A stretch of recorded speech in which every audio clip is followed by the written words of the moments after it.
Hey friends. Glad you're here at Fiction Blue. We've cooked up something special. Harry activated a forgotten Lily Potter revenge charm at age 5 that physically punished every Dursley who approached him. Liking and subscribing really helps us out. Okay, story time.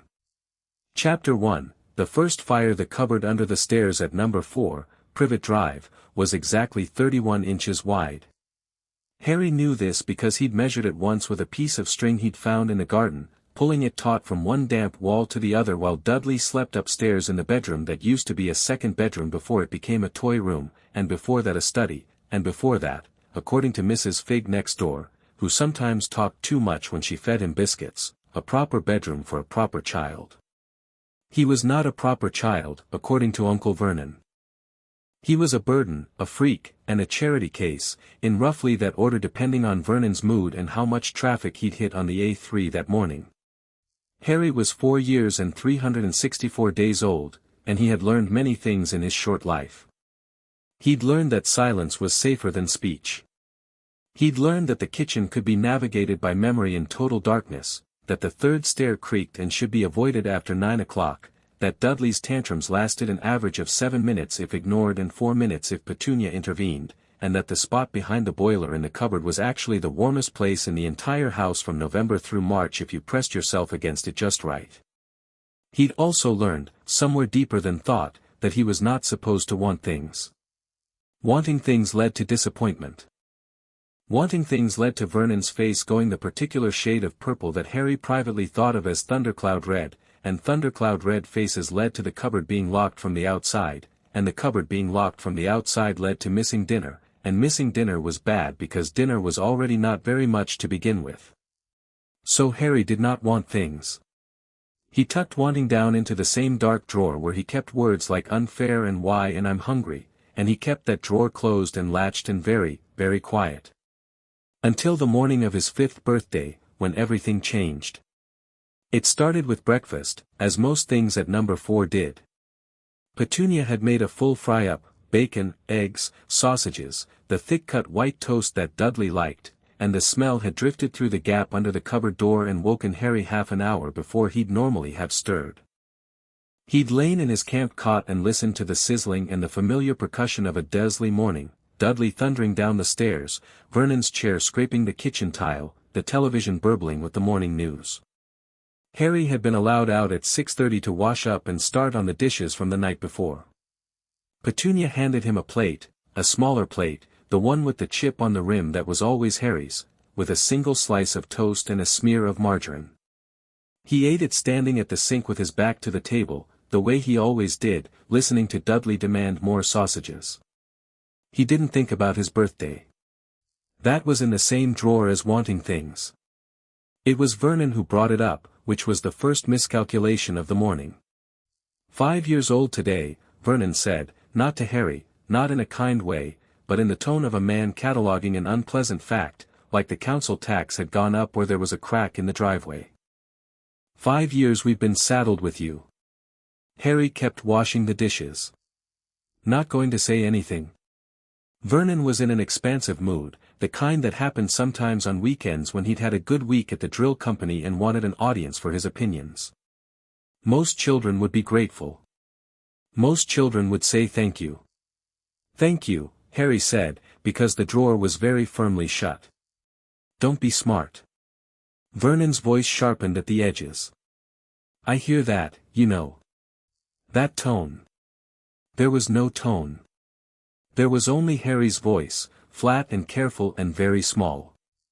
Dudley was watching now with the bright, beady interest he always had when Harry was in trouble. At 4, nearly 5 himself, their birthdays only a month apart, Dudley had already mastered the particular skill of smelling opportunity in a room. Dad, Dudley said helpfully. Harry took the last bit of bacon. Harry had not taken any bacon. There were 3 rashers sitting untouched on the serving plate beside the stove. But Harry did not say this, because correcting Dudley in front of Vernon was another entry on the long list of things that made it worse. Vernon stood up.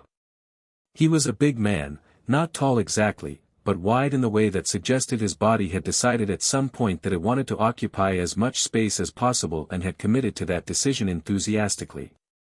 He moved around the table with the slow, deliberate weight of someone who had never in his adult life needed to hurry, because things generally got out of his way. "That's stealing," Vernon said. "That's what that is. Out of your cousin's mouth." "I didn't," Harry started. "Don't." Vernon's hand came down on Harry's shoulder, fingers digging in, and turned him around from the sink. "Don't you dare stand there and lie to my face, boy. Not in my house. Not on the day I've put food in your ungrateful." The drawer burst open.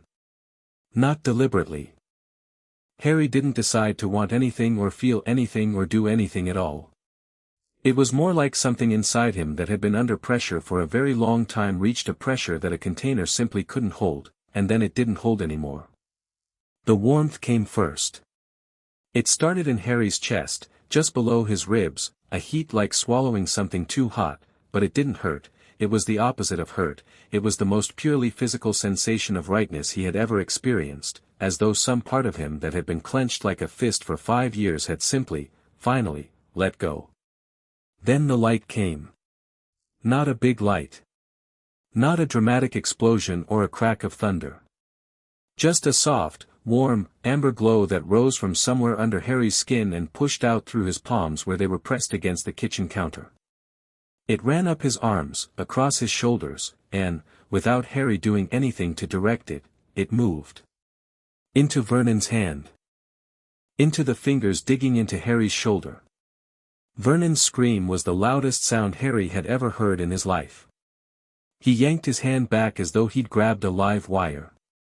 The noise he made was not thundercloud red-face anger, it was something rawer than that, something from below dignity and posturing and the careful architecture of being Vernon Dursley.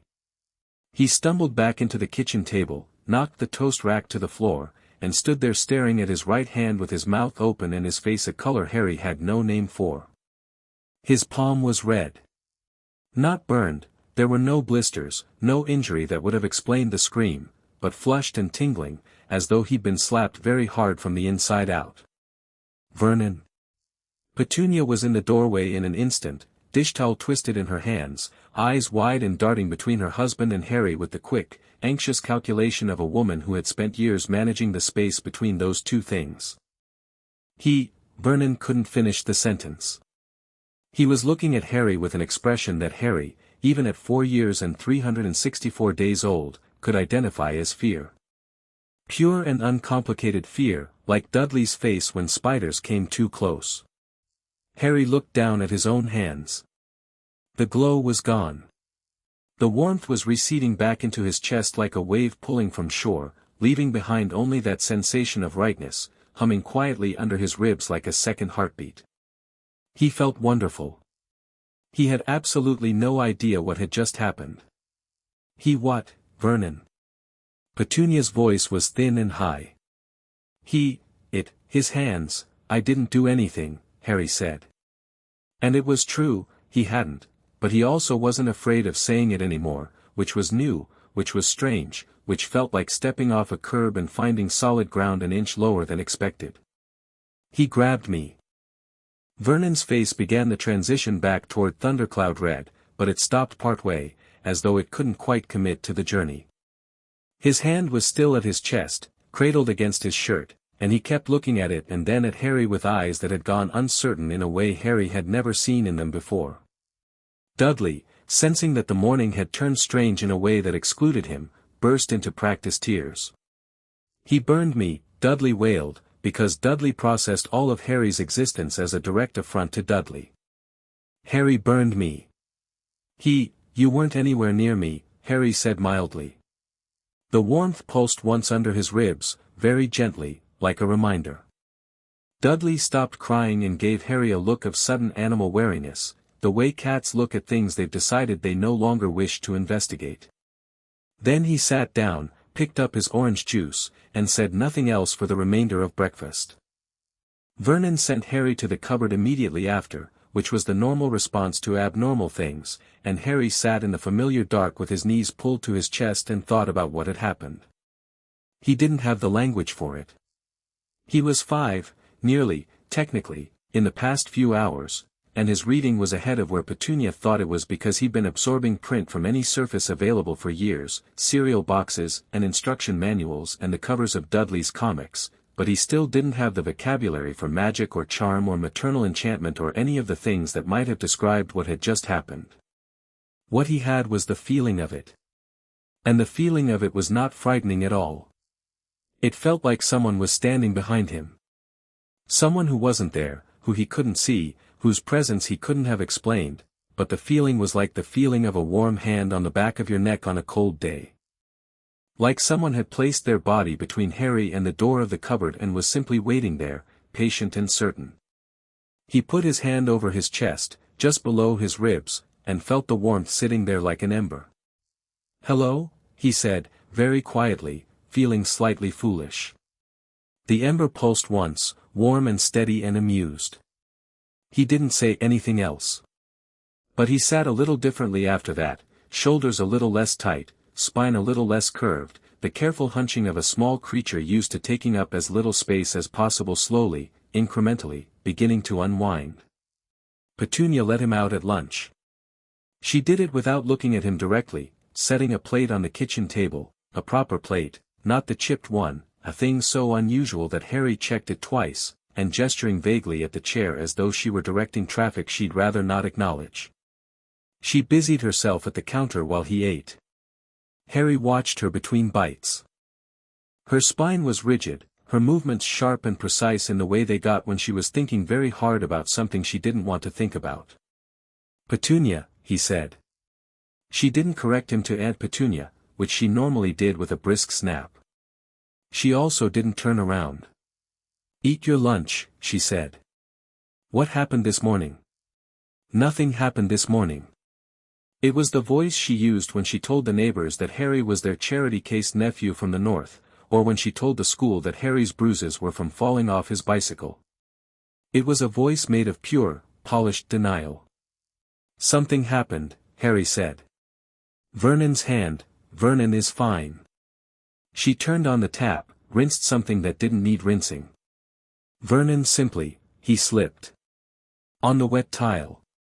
The floor was wet. I'd mopped." Harry looked at the kitchen floor. It was perfectly dry. "Right," he said. He ate the rest of his lunch.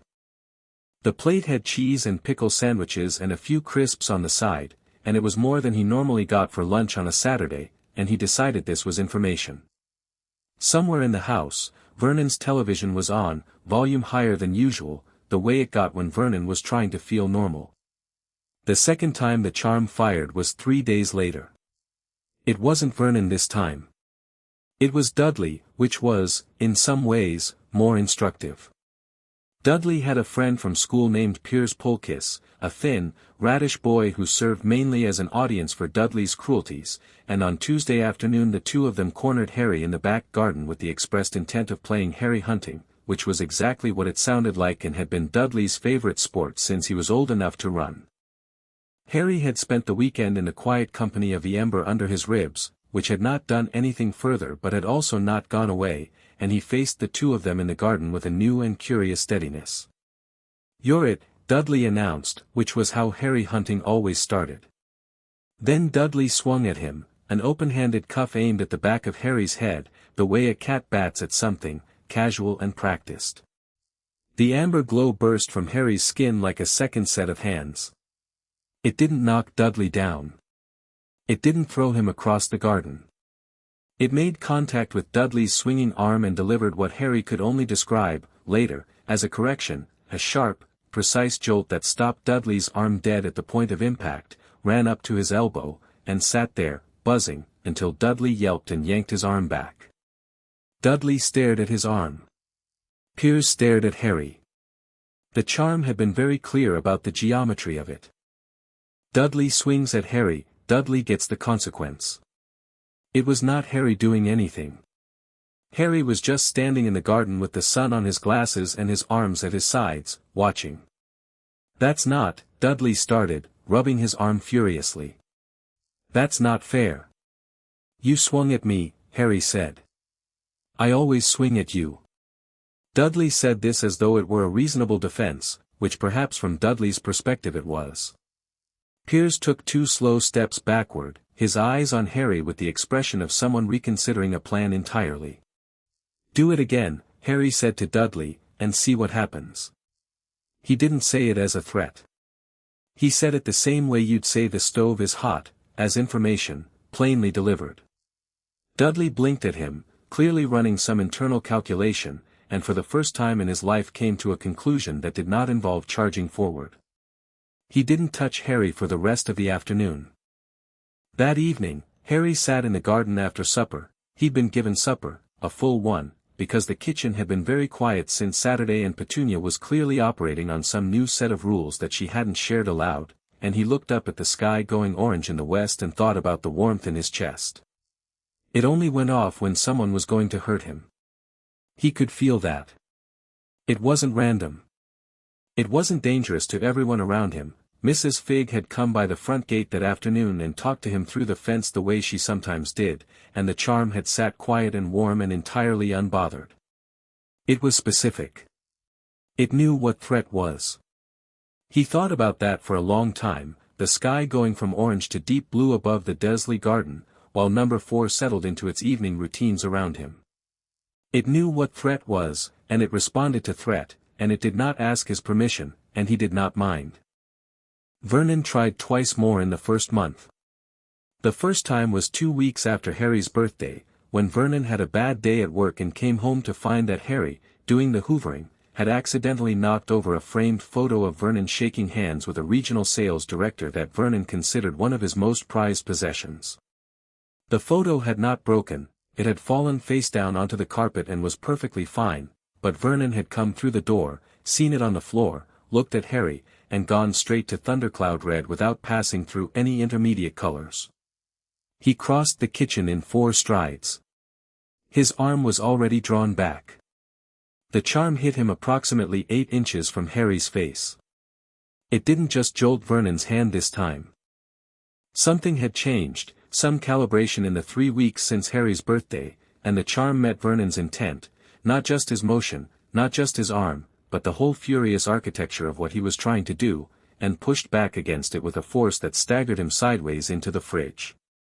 The fridge moved 3 inches along the kitchen floor. Vernon stood against it, breathing hard, one hand gripping the fridge door for balance, and looked at Harry across the kitchen with an expression that had moved clean through fear into something animal and small and trapped. Harry picked up the photo, set it on the counter face up, and went back to hoovering. The second time was the following week, and it was the last time Vernon tried directly. He hadn't hit Harry. He'd done something worse, or something he thought was worse. He'd come to the cupboard door at night, after lights out, and stood outside it in the dark speaking in a very low, very controlled voice about all the ways things were going to go back to the way they'd been, and how whatever trick the boy was playing would stop, and how Vernon Dursley was master of his own house and that was not going to change. Harry lay in his cot and listened. The warmth in his chest was there, but it wasn't firing. It seemed to understand that this was words, not hands. It was paying attention, but it was waiting. Then Vernon's voice dropped to the kind of register Harry had only heard a few times, a low, mean frequency that promised things, the voice Vernon used when he truly wanted Harry to understand that there was nowhere safe, and the charm made a sound. It was a very small sound. Like a single musical note struck on a high string, clear and cold, coming from nowhere in the air around the cupboard door. It lasted perhaps half a second. Vernon stopped talking immediately. There was a long silence on the other side of the door. Then the sound of Vernon's slippered feet going back down the hall, quickly, not pausing. Harry lay in the dark, and the warmth settled back into its low, steady hum, and he felt the shape of what his mother had left him beginning to become clear. Not the mechanics of it, he was 5 and wouldn't have the words for years, but the feeling of it. The bones of it. It wasn't just a shield. It was a judgment. It had opinions about what was happening to him. It had a sense of proportion and intent and purpose that went beyond simple cause and effect. He lay in his cot in the 31-inch wide cupboard, and tears ran quietly down the sides of his face, and he pressed his hand to his chest where the warmth lived, and he thought, someone made this for me. He didn't know who. He didn't know how. He didn't know what it meant or what it would do or where it came from.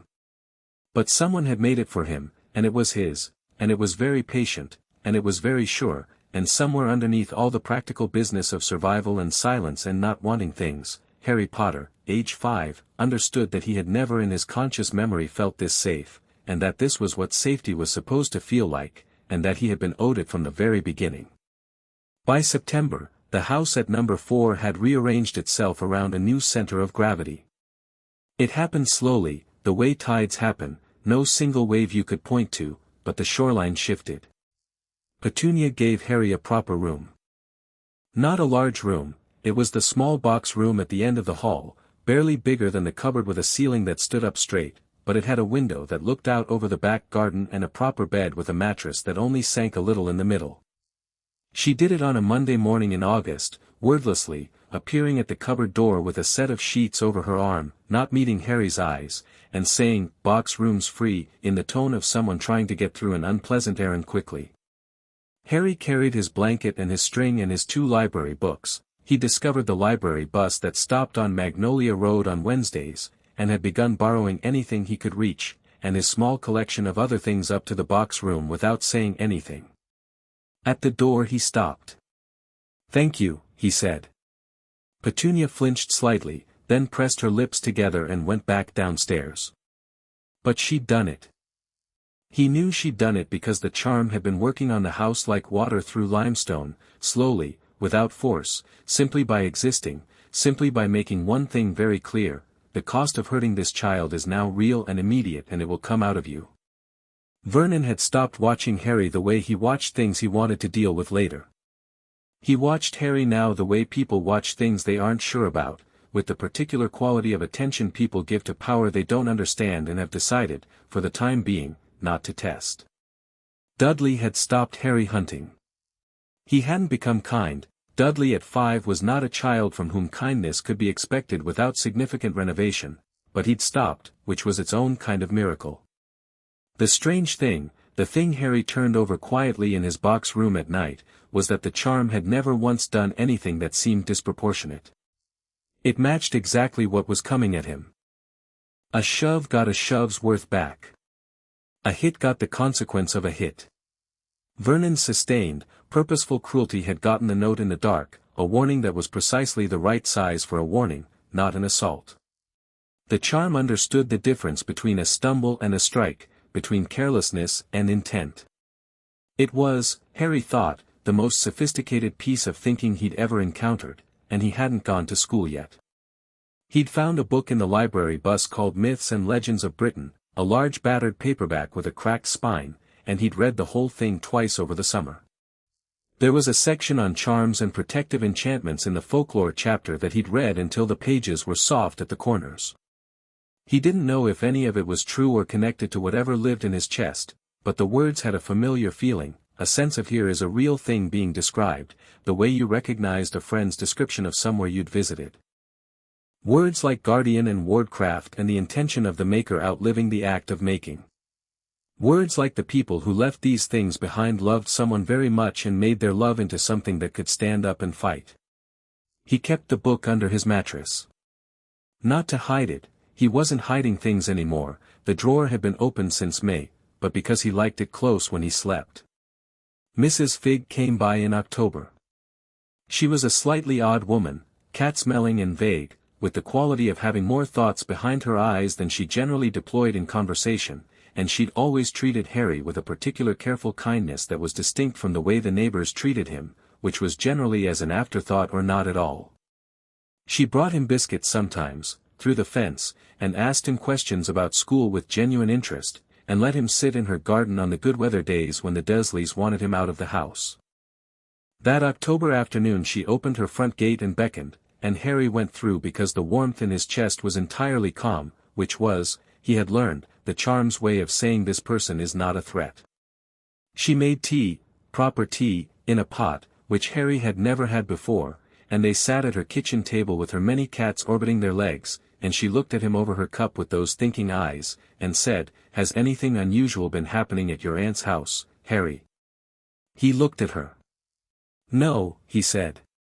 It wasn't entirely a lie. The unusual things had been happening to his aunt's house, not at it in any general sense. Mrs. Figg made a small sound that was not quite accepting of this answer. She was quiet for a moment. Outside, the October wind was doing interesting things to the trees at the end of her garden. "Your mother," she said carefully, "was a very talented person." Harry set his teacup down. His hands were very still. "You knew her," he said. "I knew of her." A pause. "She was very clever. And she loved you very much." "That much," Mrs. Figg said, with a precision that felt chosen, "I know for a fact." The warmth in Harry's chest pulsed once, not in warning, not in preparation for anything, just in the simple rhythm of a thing being confirmed. He looked at Mrs. Figg, who was now looking fixedly at her tea with the manner of someone who had said almost more than they'd planned to. "Did she leave something for me?" Harry said. Mrs. Figg's cup clinked against her saucer. "I think," she said carefully, "you might already know the answer to that." He did. He'd known it since May, since that morning in the kitchen, since the first time the warmth had woken up and stood between him and the thing that wanted to hurt him. He'd known it the way you know things that were always true and simply needed a word. "Yes," Harry said. She did. They sat in Mrs. Figg's warm kitchen with the October wind outside and the cats winding around their ankles, and they drank their tea, and neither of them said anything else for a while, and it was, Harry thought, the best afternoon he'd ever had. That night, Mrs. Figg sat at her writing desk with a clean sheet of paper and wrote a careful, precise letter to a man named Albus Dumbledore.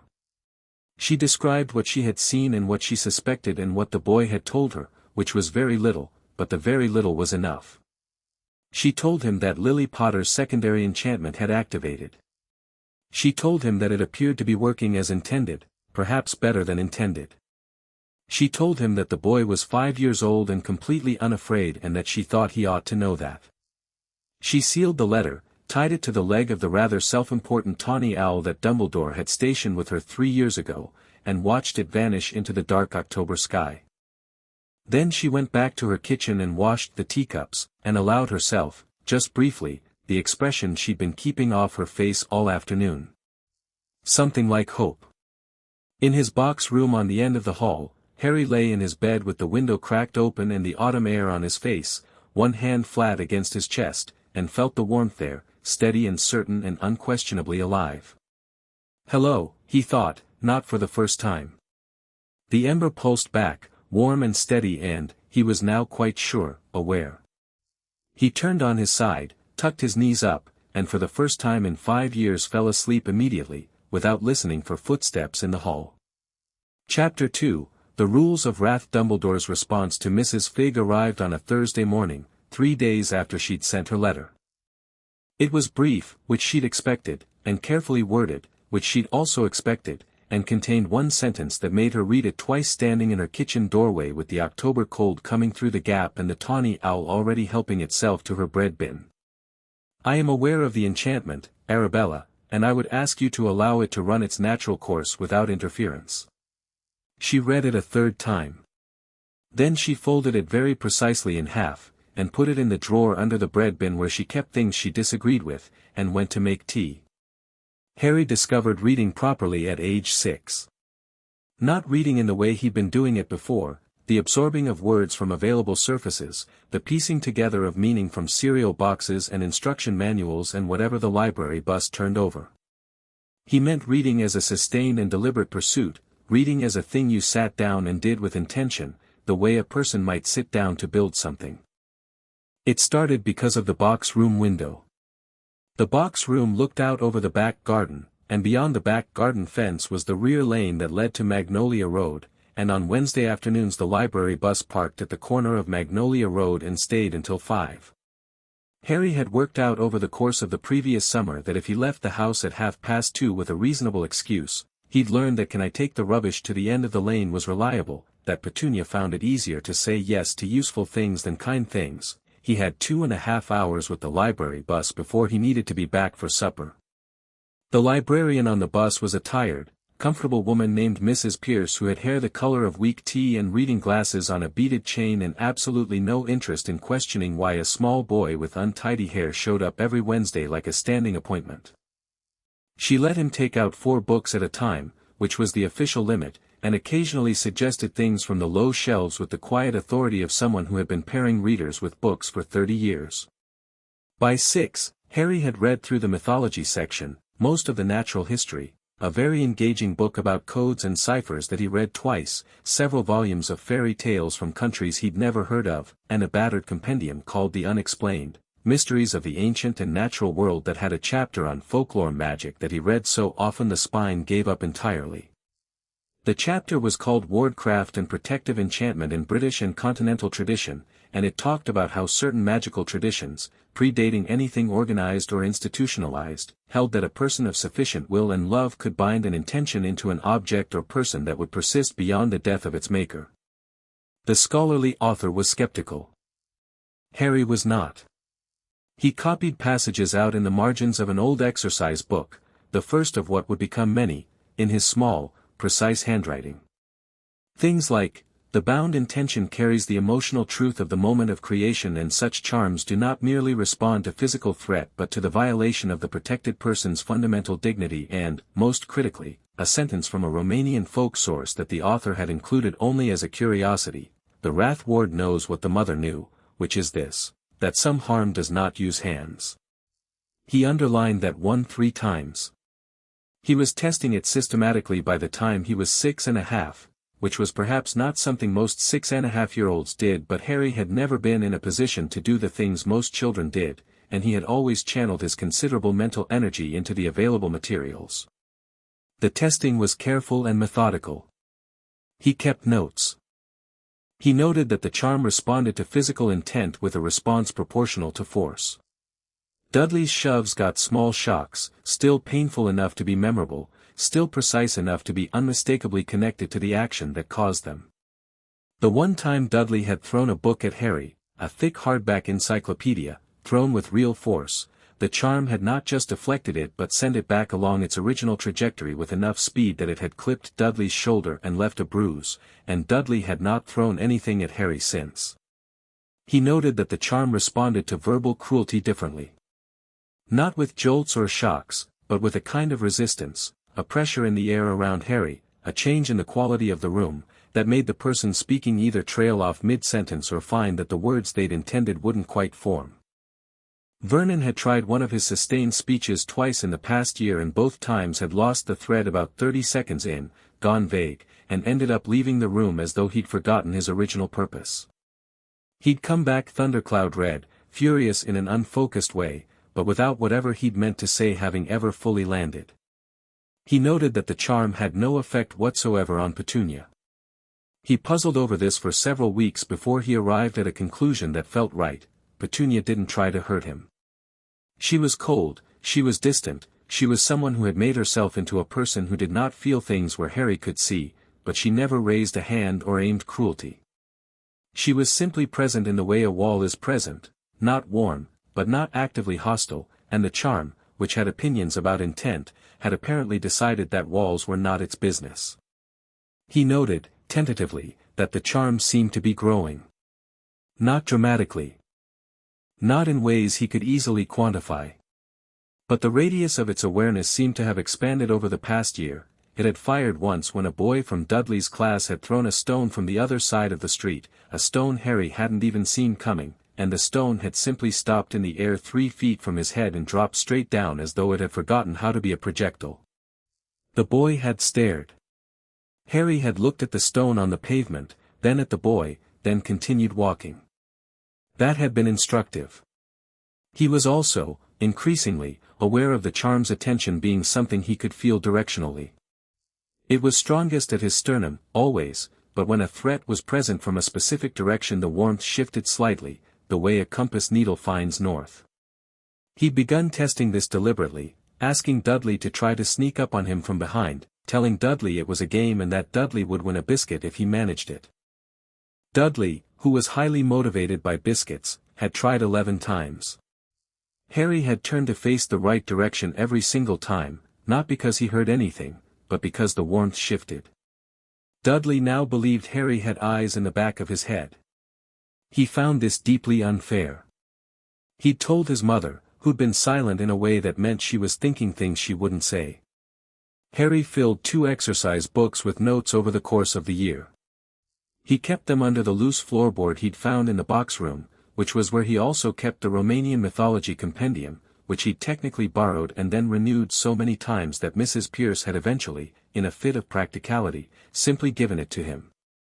The confrontation that changed everything happened on a grey January Saturday when Harry was 7. There were 4 of them, Dudley, Piers Polkiss, and 2 other boys from their class named Dennis and Gordon, who served roughly the same narrative function as Piers but were slightly larger, which Dudley considered an upgrade. They'd cornered Harry in the lane behind Magnolia Road, which was their second favorite location for Harry hunting after the school playing field, because it was enclosed and rarely had witnesses. What they didn't know was that Harry had been expecting this. The warmth in his chest had been doing something specific all morning, not its usual ambient readiness, but a sort of pointing, an insistent nudging toward a direction and a time, as though it were trying to communicate a probability.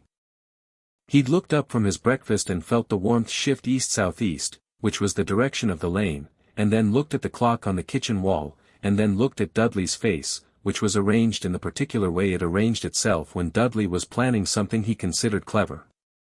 So Harry had finished his breakfast, taken the rubbish out, and instead of going to the library bus, it wasn't Wednesday anyway, had walked directly to the lane and sat on the low wall at its entrance and waited.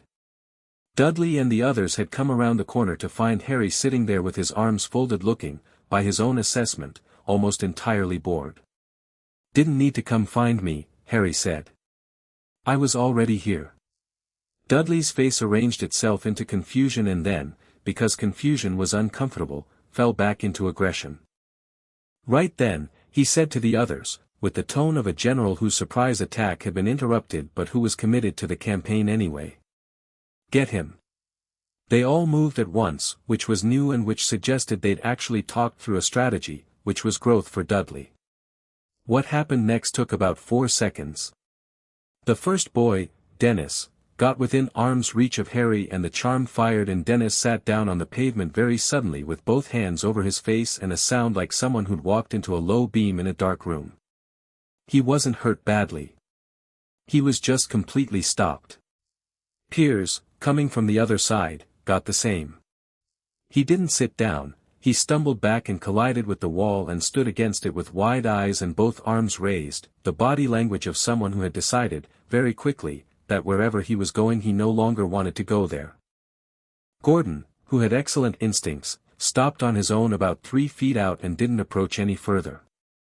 He looked at Harry, looked at Dennis on the pavement, looked at Piers against the wall, and appeared to do some rapid arithmetic. Dudley was last, because Dudley had charged from straight ahead, and the charm had been dealing with the flanking attacks first, and when it turned its attention to Dudley it didn't stop him the way it had stopped the others. Instead something different happened, something Harry had not seen before and made a note to write down later. The warmth pushed out from Harry in a wave, not a jolt, not a correction, but a genuine push that moved through the January air like a change in pressure, hit Dudley in the chest, and sat him down in the mud of the lane hard enough to make a noise. Dudley sat in the mud and looked up at Harry from ground level and breathed heavily through his mouth. The lane was very quiet. For at once, Harry said thoughtfully, "That's new." He hopped down from the wall and looked at Dudley, who was still in the mud, and felt something that wasn't quite pity and wasn't quite exasperation and was sort of in between, the feeling of looking at something that could be different and isn't, through a mixture of laziness and the absence of anyone explaining that it could be. "You know," Harry said, "you don't have to do this. Any of it. You could just, not." Dudley stared at him. The concept appeared genuinely foreign. "Why?" Dudley said. It wasn't defiant. It was honestly puzzled, in the way of someone who has been told the sky is actually green. "Because it doesn't work," Harry said. "Because it keeps not working. And because," He paused, tried to find the honest words for it. Because you're not actually mean, Dudley. You just do mean things because nobody's ever told you not to. That's different. He wasn't sure where that had come from. He wasn't sure it was the right thing to say. Dudley's face went through several expressions, none of which Harry could categorize confidently, and then settled on something that was trying very hard to be contemptuous and not quite managing it. Harry picked up the bag he'd left against the wall and walked back toward Privet Drive. Behind him, Gordon helped Dennis up. He heard Piers say something in a low voice.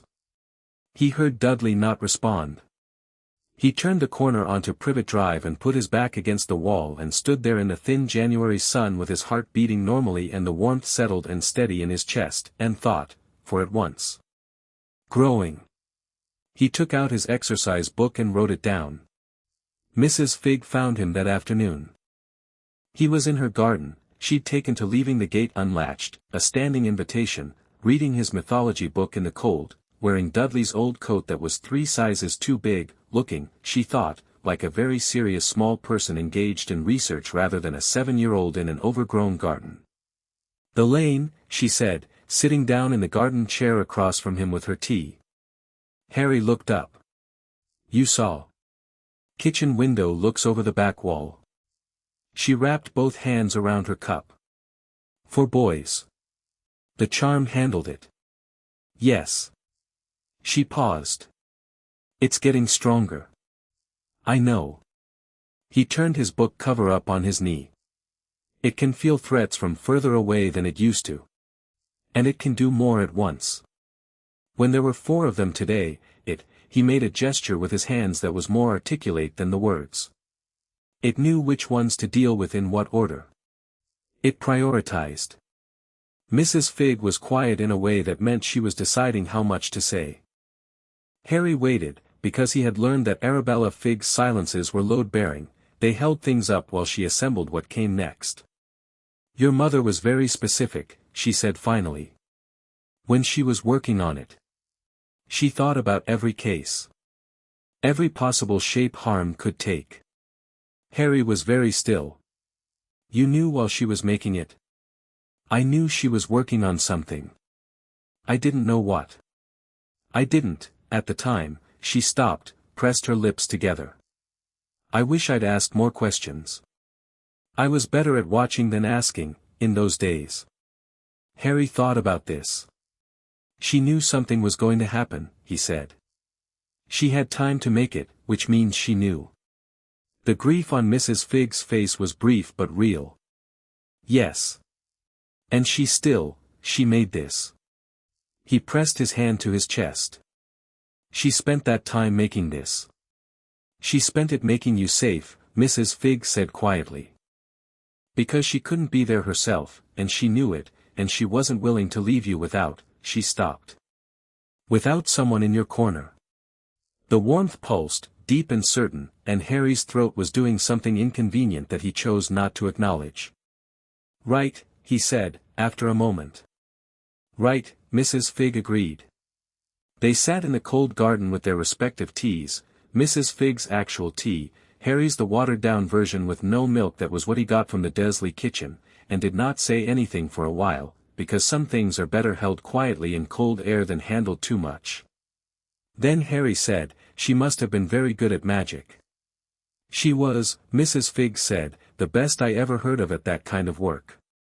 Protective enchantments, warding, the kind of magic that acts on other people's behalf. She had a gift for putting herself into the magic, if that makes sense. Most people's magic acts on the world. Your mother's magic cared about it."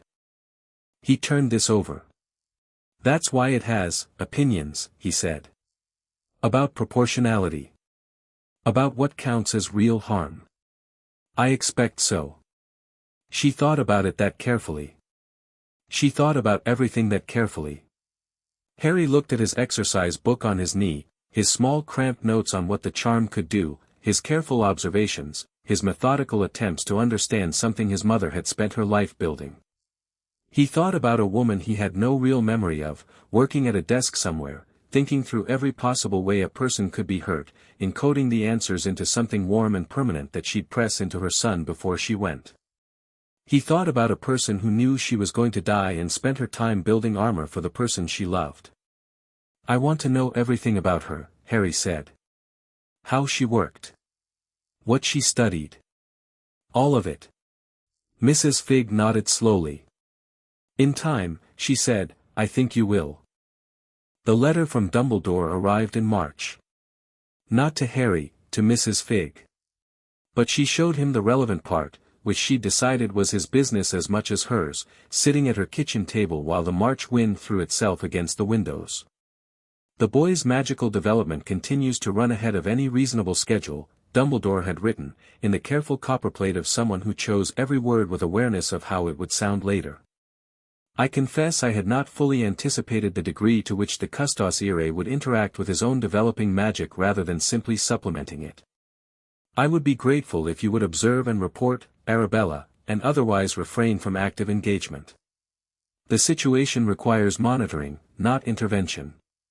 Harry read the paragraph twice. "Custos Irae," he said. "It's Latin." Mrs. Figg's voice was neutral. "It means, guardian's wrath," Harry said. He'd had 2 years of the mythology book in a Latin dictionary. "She named it. Your mother named everything she worked on. She said naming a piece of magic was part of finishing it. Gave it a shape to grow into." Harry folded the letter carefully and pushed it back across the table to Mrs. Figg. "He's not going to do anything," he said. "Dumbledore. He's watching." "Yes. And he wants you to watch too. And not interfere. That appears to be his position." Harry was quiet for a moment. "What's your position?" Mrs. Figg reached across and took her letter back. "My position," she said, with precision, "is that you are 7 years old and you are already managing something most adult witches and wizards wouldn't know how to manage, and that you appear to be doing it very well, and that you deserve to know its name." "Custos Irae," Harry said again. He liked the sound of it. It sounded like what it was, something ancient and deliberate and on his side. "If it grows the way I think it will, Mrs. Figg said carefully, by the time you go to school, Harry, people are going to notice." "Good," Harry said simply. Mrs. Figg looked at him across the table with those thinking eyes. "Most people," she said, "would be nervous about that." "Most people," Harry said, "haven't spent 7 years being told they're worth nothing." He said it without bitterness, the way you state geography. "I'm not nervous.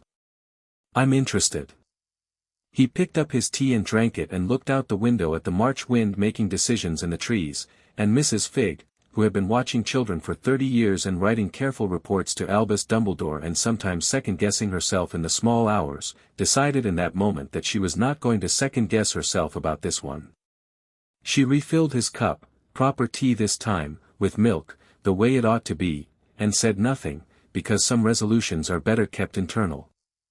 Petunia came to his room for the first time in April. She knocked, which was unexpected.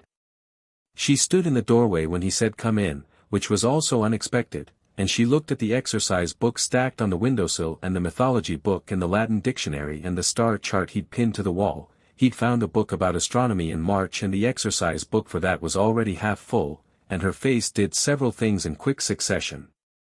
"You've made it tidy," she said. "It's my room," Harry said. She flinched slightly, which he noticed but didn't comment on. "Your mother," she started, and stopped. Harry set his pencil down. Petunia had never said your mother to him before. She had said your parents once, in the context of a lie she was constructing for the neighbors, and she had said them occasionally when referring to the wizarding world as a generalized alien territory, but she had never said your mother directly, as an individual, as a person. Harry waited. "She was very clever," Petunia said, in the voice of someone reading from a text they'd been arguing with internally for some time. "At school. Her kind of thing. She could always do things that other people couldn't." A pause. "She was always making things. Enchantments. Charms. She used to, she'd spend weeks on a single thing, working out all the details. Harry was barely breathing. She loved you, Petunia said, and there was something in her voice that he hadn't heard before, something strained and honest beneath all the architecture she'd built over it. She rang me. 2 weeks before. She stopped again. Her hands were doing something complicated at her sides. Harry thought about his mother at a desk, working through every shape harm could take, encoding it all into something warm and permanent. Working it out with weeks of thought and all the considerable precision of a person who named her spells because she believed in giving things a shape to grow into.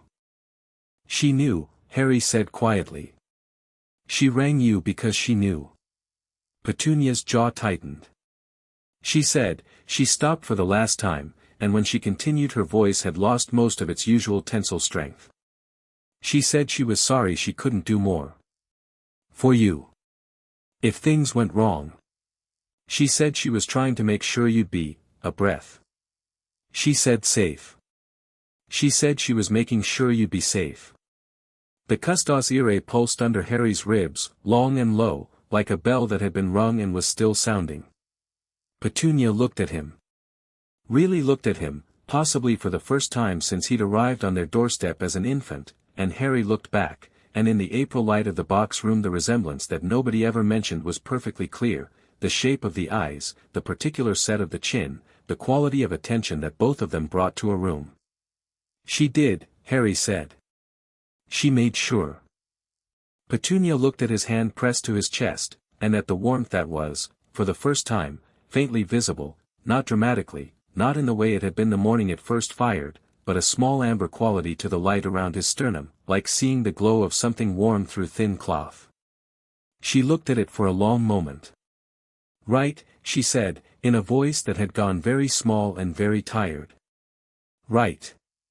She turned and went back downstairs, and Harry heard her in the kitchen, the familiar sound of the kettle going on, and he looked at the star chart on his wall and the exercise book stacked on the sill and the amber warmth that was settling back down to its usual invisibility, and understood that something had changed in the house, some small essential piece of the architecture, and that it would not change back. Vernon tried one more time that summer. He'd been building up to it for months. Harry could feel it the way you feel weather coming, a pressure change, a quality of silence before wind.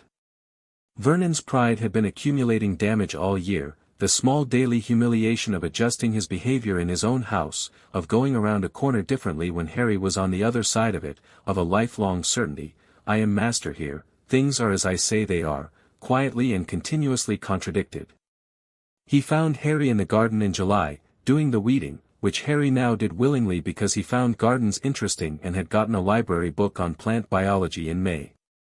He stood over Harry in a way that was meant to feel like standing over, and his voice had the particular controlled quality of someone who has prepared their speech. This stops, he said. Whatever this is. Whatever trick you're playing. It stops. Harry looked up at him from the flower bed with a completely open expression. I'm not playing a trick, he said. These things that happen when Vernon couldn't quite say it. Couldn't quite form the words when I try to hurt you something hurts me back, because saying them out loud would have required acknowledging several things he'd built his self-image around not acknowledging.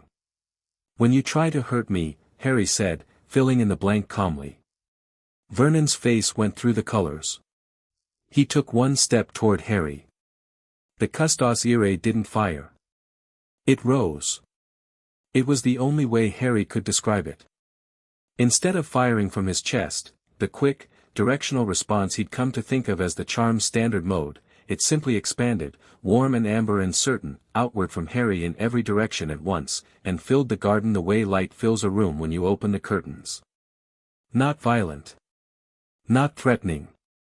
Just completely, unmistakably present. Vernon stopped walking. He stood in the July garden in the warm amber light that was coming from his 7-year-old nephew, and his face did something Harry had never seen it do before, it collapsed. Not in anger, not in fear exactly, but in a kind of exhausted defeat that was, Harry thought, the most honest thing he'd ever seen on Vernon's face. You're like her, Vernon said, and his voice had gone flat and strange. Yes, Harry said. I am. Vernon stood for another moment, then turned and walked back into the house without another word. He didn't slam the door.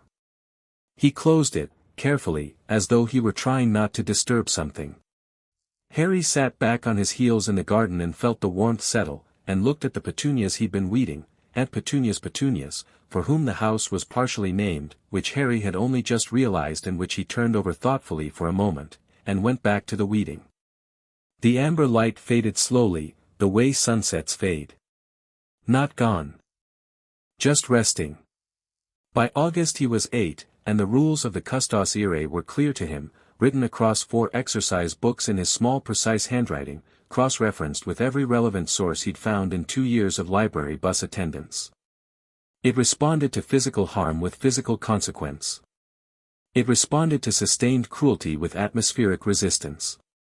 It responded to existential threat, something that wanted to end him rather than simply hurt him, with the full expansion that had happened in the garden with Vernon, the filling the room with itself, the sheer declaration of I am here and I know what you are.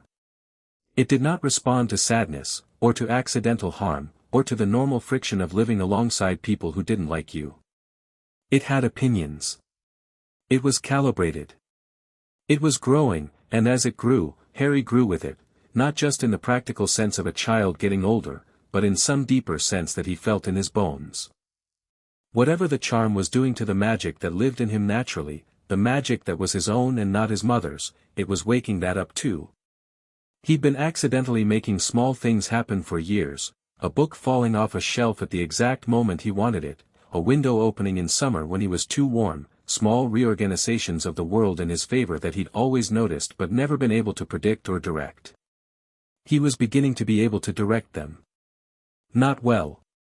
Not reliably.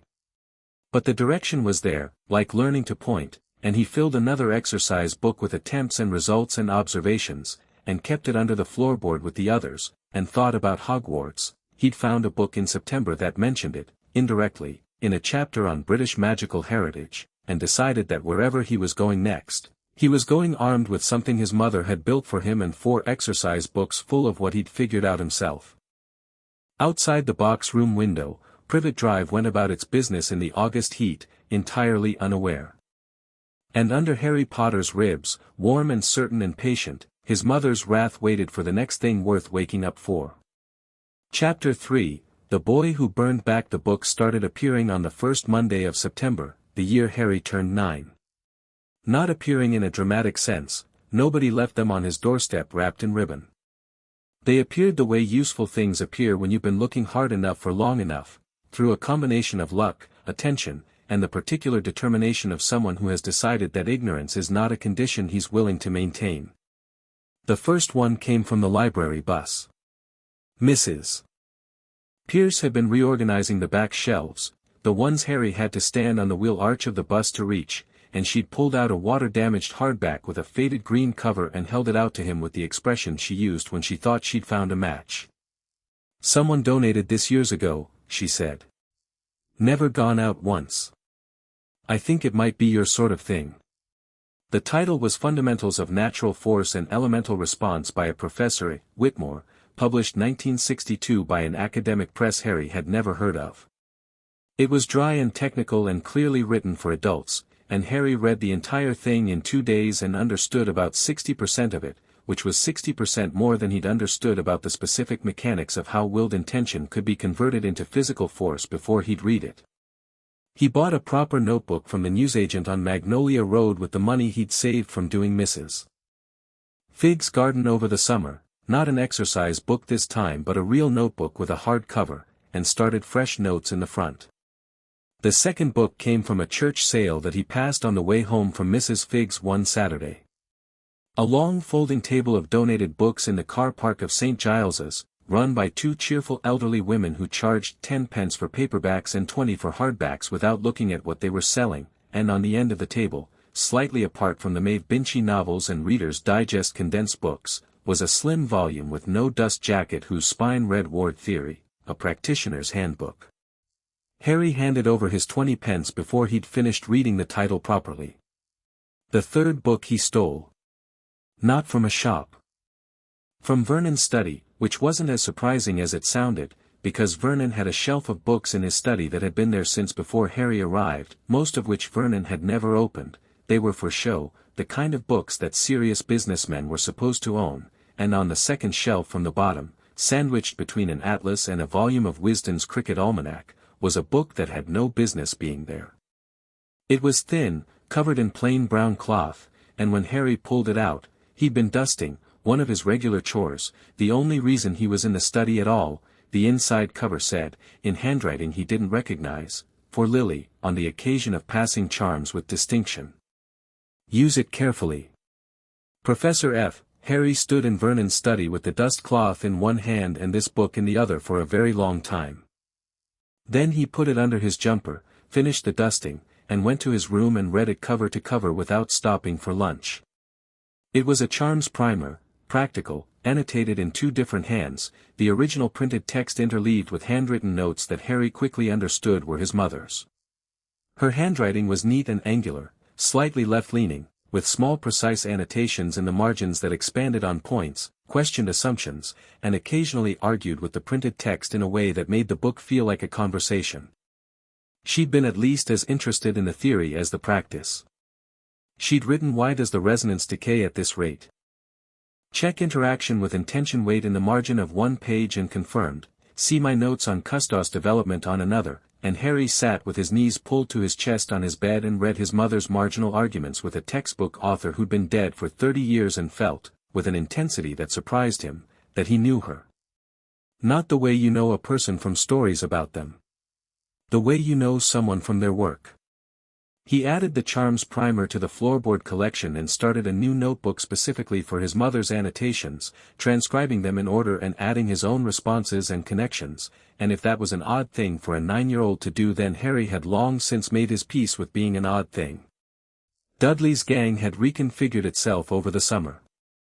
Piers was still there, faithful as a shadow, but Dennis had quietly removed himself from Harry hunting operations after the incident in the lane. Harry sometimes saw him at school and Dennis always crossed to the other side of the corridor with the practiced ease of someone who had learned where the boundaries were. Gordon was still present in the gang's general social operations but had also apparently made a private decision not to directly participate in anything involving Harry specifically. The new addition was a boy named Malcolm, who was large and not very bright and had not been present in January and therefore did not have the lane incident as a reference point. Dudley had briefed him, clearly, because Malcolm had been looking at Harry since the start of term with the assessing expression of someone who'd been told a thing and wasn't quite sure he believed it. Harry noticed this and noted it and waited.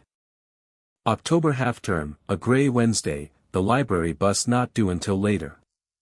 Harry was in the park at the end of Privet Drive. He'd taken to going there on cold mornings because the park was empty and he liked the quiet, sitting on the roundabout with a book when Dudley's gang appeared at the park gate. 4 of them, Dudley, Piers, Malcolm, and a boy Harry didn't know, which was new. Someone from outside the usual circle. Older, maybe 10 or 11, with the look of a child who'd been taught that size was the same thing as authority. "That's him," the older boy said to Dudley. He said it about Harry the way you'd say it about a malfunctioning piece of equipment, a mixture of skepticism and mild interest. "That's him," Dudley confirmed.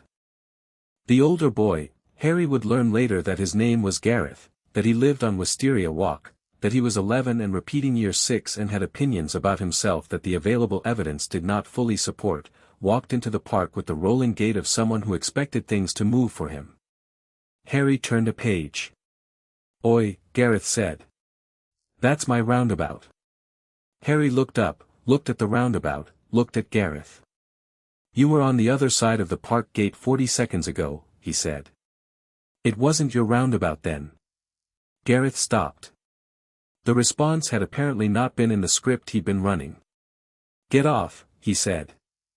"No," Harry said, and turned another page. Dudley made an encouraging noise from the gate. Piers had gone very quiet in the way he always went very quiet when he sensed things were about to become educational. Gareth grabbed the roundabout rail and tried to spin it, which would have thrown Harry off if Harry hadn't put one foot down to brace it without looking up from his book. Gareth spun nothing. He stood there with his hands on the rail and the roundabout refusing to move and the expression of someone whose understanding of physics was being challenged. "Let go," Gareth said, lower this time. "No," Harry said. You'll what?" Harry looked up then, and his expression was nothing threatening, nothing performed, just open and direct and completely without anxiety, and something in Gareth's face changed slightly, a flicker of recalculation. "Tell me what you're going to do. I'm genuinely curious." "I'll hit you," Gareth said, which was, Harry thought, at least honest. "Okay," Harry said. He closed his book on his thumb to keep the page. "Try." Gareth swung.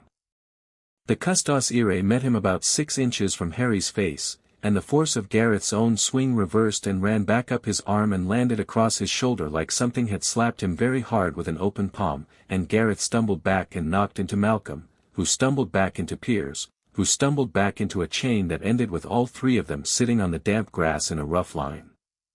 Dudley was still at the gate. He had not come in. He'd made an assessment and an exit strategy simultaneously, which was, Harry had to admit, growth. Gareth sat on the grass and looked at his shoulder and then at Harry with an expression that had cleared of all its previous confidence and was now just bewildered. "What," Gareth said, "was that?" "Self-defense," Harry said, which wasn't exactly true but was the most convenient word for it. "You didn't move," Gareth said. "No." "How?" "I don't know," Harry said, which was true enough. He knew the name now, Custos Irae, Guardian's Wrath, and he knew more about the mechanics than almost anyone else alive, but the question of how in the sense of how does magic work at a fundamental level was still above his current reading level and he wasn't going to pretend otherwise. He opened his book again. Gareth got up, looked at him one more time with pure bafflement, and walked out of the park in the direction he'd come from. Malcolm went with him. Piers, after a moment, followed. Dudley remained at the gate. Harry looked at him. Dudley looked at Harry. Something passed between them, not friendship, not quite, but something more honest than what they'd had before, which was a power imbalance wearing the costume of family. "You knew he'd try," Dudley said. "Yes." "And you sat there anyway." "Yes." Dudley appeared to be working through the implications of this. His face, which generally operated as a straightforward register of whatever he wanted in a given moment, was doing something more complex, some kind of reckoning. "You're not scared of anything," Dudley said. It wasn't admiring, exactly, but it wasn't contemptuous either.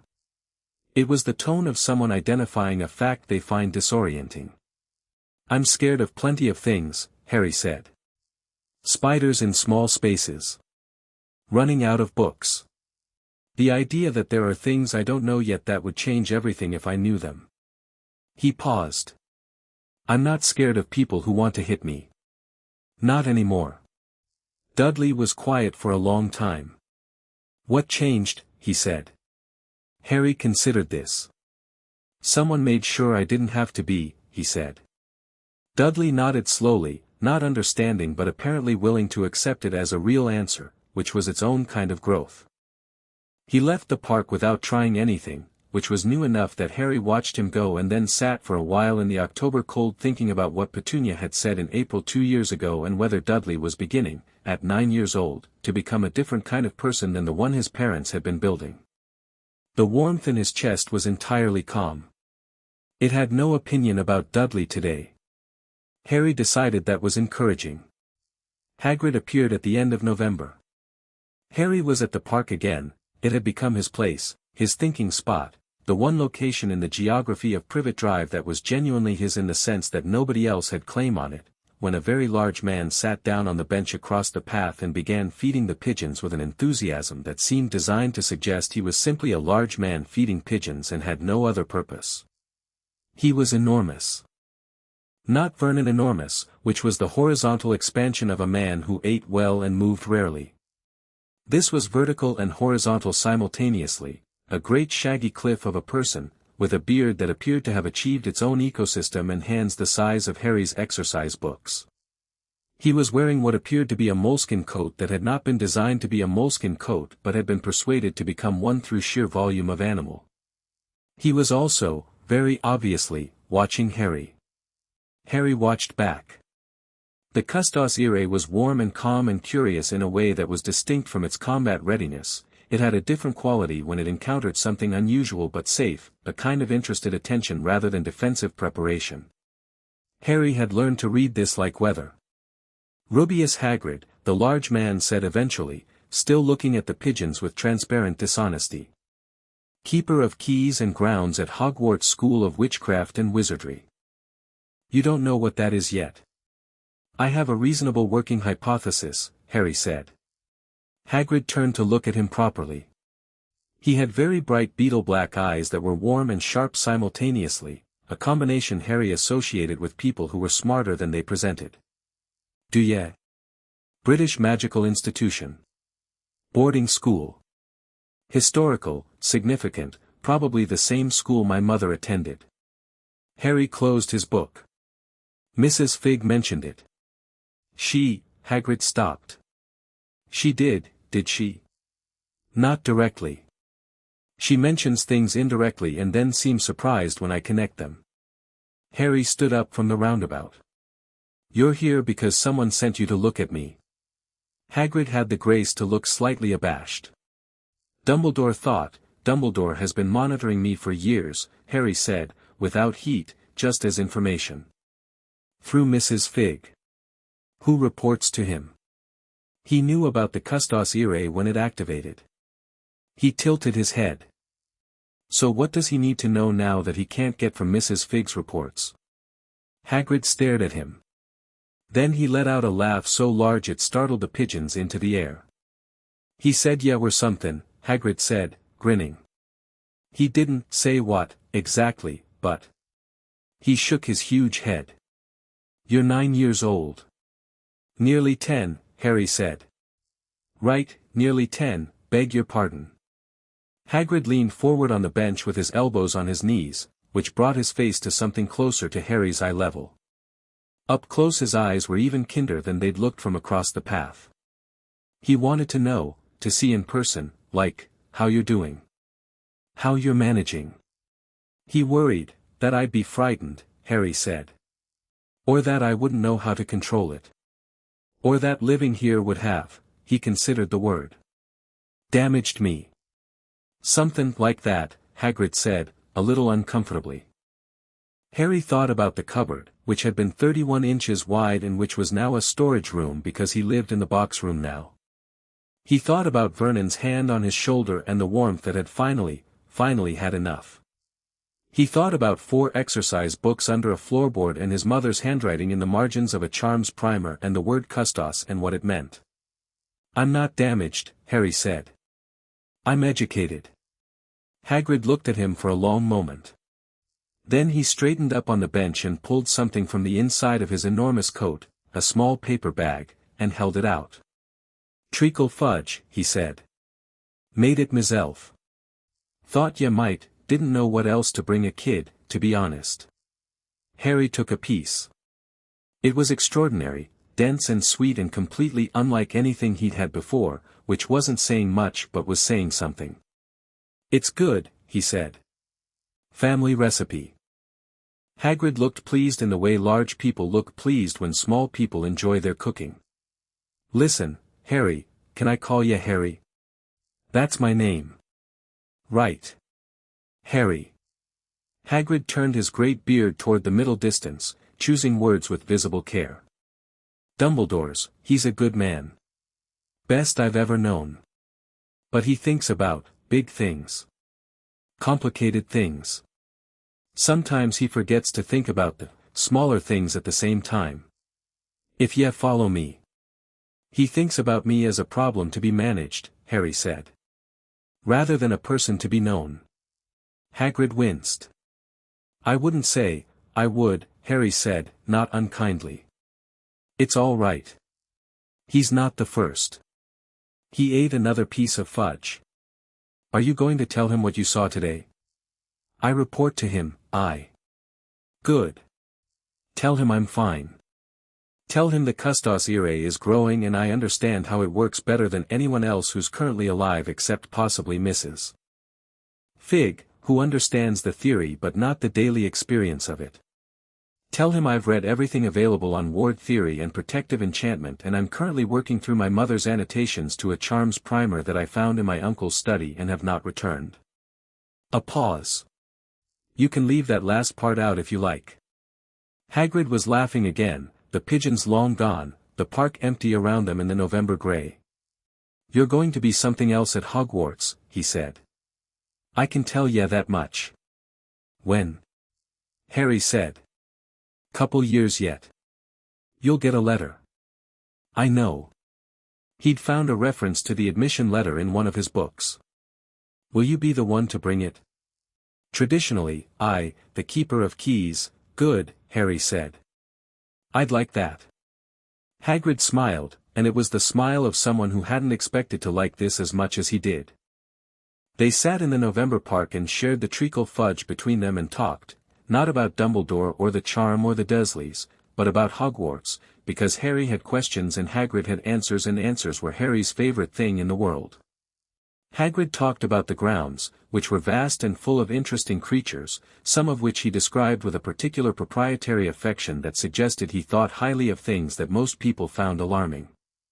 Harry took mental notes and decided that the Forbidden Forest was something he intended to investigate at the earliest responsible opportunity, which possibly said something about him. It was nearly dark when Hagrid stood up, brushing pigeon-adjacent crumbs from his coat. I'll tell him you're well, Hagrid said. Which you clearly are. Tell him I'm ready, Harry said. That's more accurate. Hagrid nodded, and walked away through the park gate, and Harry watched him go, watched the enormous shape diminish along Privet Drive, watched him pass under the streetlights that were just coming on, and thought about Hogwarts with the specific, focused anticipation of someone who had been waiting for the next chapter for a long time. He wrote to Mrs. Fig that night. He'd learned to write letters to her because she sometimes replied with things she wouldn't say face to face, written in her careful round hand on paper that smelled faintly of cats. He told her about Hagrid and the treacle fudge and what he'd said to him, and he asked her a question he'd been turning over since October. When I go to Hogwarts, he wrote, will the custos irae go with me? Or is it bound to Privet Drive? The ward theory book says some protective enchantments are location-bound and some are person-bound. I need to know which mine is. She replied within 2 days. Person-bound, she wrote. It goes where you go. It is not a ward in the geographical sense, it is part of you, the same way your magic is part of you. Your mother bound it to your person, not your address. Wherever you are, it is. Though I will say, she added, in a different ink as though she'd return to the letter later, that it will behave differently in a magical environment than it does here. Here, it has been the only magic present. At Hogwarts, it will be among other magic. I don't know exactly what that will mean, but I suspect it will mean it grows further still. Be ready for that. Harry read this twice, then added it to the notebook. Be ready for that. He liked that she said it as an instruction rather than a warning. There was a difference. December was cold and the house was quiet in the way it had been quiet for 2 years now, not the tense silence of Privet Drive before the charm, the held-breath silence of a place waiting for something to go wrong, but a different quiet, the silence of a rearranged equilibrium. Vernon spoke to Harry when necessary and not otherwise, which was not warmth but was also not cruelty, and Harry had decided that was probably the best Vernon was going to do and that accepting it was more useful than resenting it. Petunia made sure he had enough food, which she'd been doing with more consistency since their conversation in April 2 years ago, and sometimes when Harry was in the kitchen reading she sat at the table across from him and read the newspaper and they occupied the same space in something that wasn't quite companionship but wasn't quite the opposite either. Dudley had stopped Harry hunting entirely, which was remarkable enough that the other boys in his gang had begun to question the logic, and Dudley had apparently said something to them privately that Harry wasn't privy to, but the result was that Dudley's gang had essentially dissolved as a force directed at Harry and reformed as a force directed at other things. Harry noted this with interest and without sentiment. He'd started teaching himself from the charms primer in earnest, working through the theory carefully, cross-referencing with the Ward theory book and Whitmore's natural force text, building an understanding of how intentional magic worked that was technically ahead of anything he'd have been taught in the first 2 years at Hogwarts, though he didn't know this yet. He knew that magic responded to will and emotion and clarity of intention, that the best magic was precise rather than forceful, that his mother had believed, her marginalia were consistent on this point, that the quality of the intention behind a spell mattered as much as the technique. Anger makes things break, she'd written in the margin next to a section on offensive charms. Love makes things last. He read that line often. The practical results were modest but real. He could now reliably move small objects, books, pencils, once a glass of water that he'd moved about 4 inches before losing concentration and soaking his notebook. He could feel his own magic as a distinct thing from the custos irae, his own magic which was warmer and less defined and thoroughly his, like the difference between a precise instrument and a natural landscape. He was starting to understand how to use it with more direction. He was also, though he hadn't told anyone this yet, beginning to feel something at the edge of his perception whenever he concentrated hard on the custos irae, not the charm itself, not its warmth or its attention, but something beneath it, like a frequency just at the limit of hearing. A deeper architecture. The bones of the thing his mother had built, the deep structure of what she'd been thinking when she made it. He kept working toward it. He thought that when he reached it, he would understand something important. He thought it would take time. He was 9 years old and had excellent patience, so time was fine. The snowfall came in the second week of December, proper thick snow that settled on Privet Drive and made it briefly beautiful, the way snow makes everywhere briefly beautiful. Harry sat in the box room window with his mother's charms primer and watched it fall and thought about what Hagrid had said, "You're going to be something else at Hogwarts," and about what Mrs. Fig had written, "Be ready for that," and about what his mother had encoded into the warmth in his chest a decade ago, working at her desk while she still had weeks left, knowing she was building something that would have to last. He pressed his hand flat against his ribs. The custos irae pulsed back, warm and certain and complex, and for a moment, just a moment, the way you sometimes catch a word in a conversation happening in the next room, he felt the deep structure he'd been reaching for, not clearly enough to read it, but enough to know its shape. It was enormous. What she'd built was so much bigger than what he'd seen of it so far. What had been firing against Vernon, what had stopped Gareth's swing, what had spread through the garden like light through a window, that was the surface of it. The topmost layer. The visible part of something that went down and down and down through intention and love and fury and precision and the specific quality of a mother's mind at the moment it is most focused on its most important work.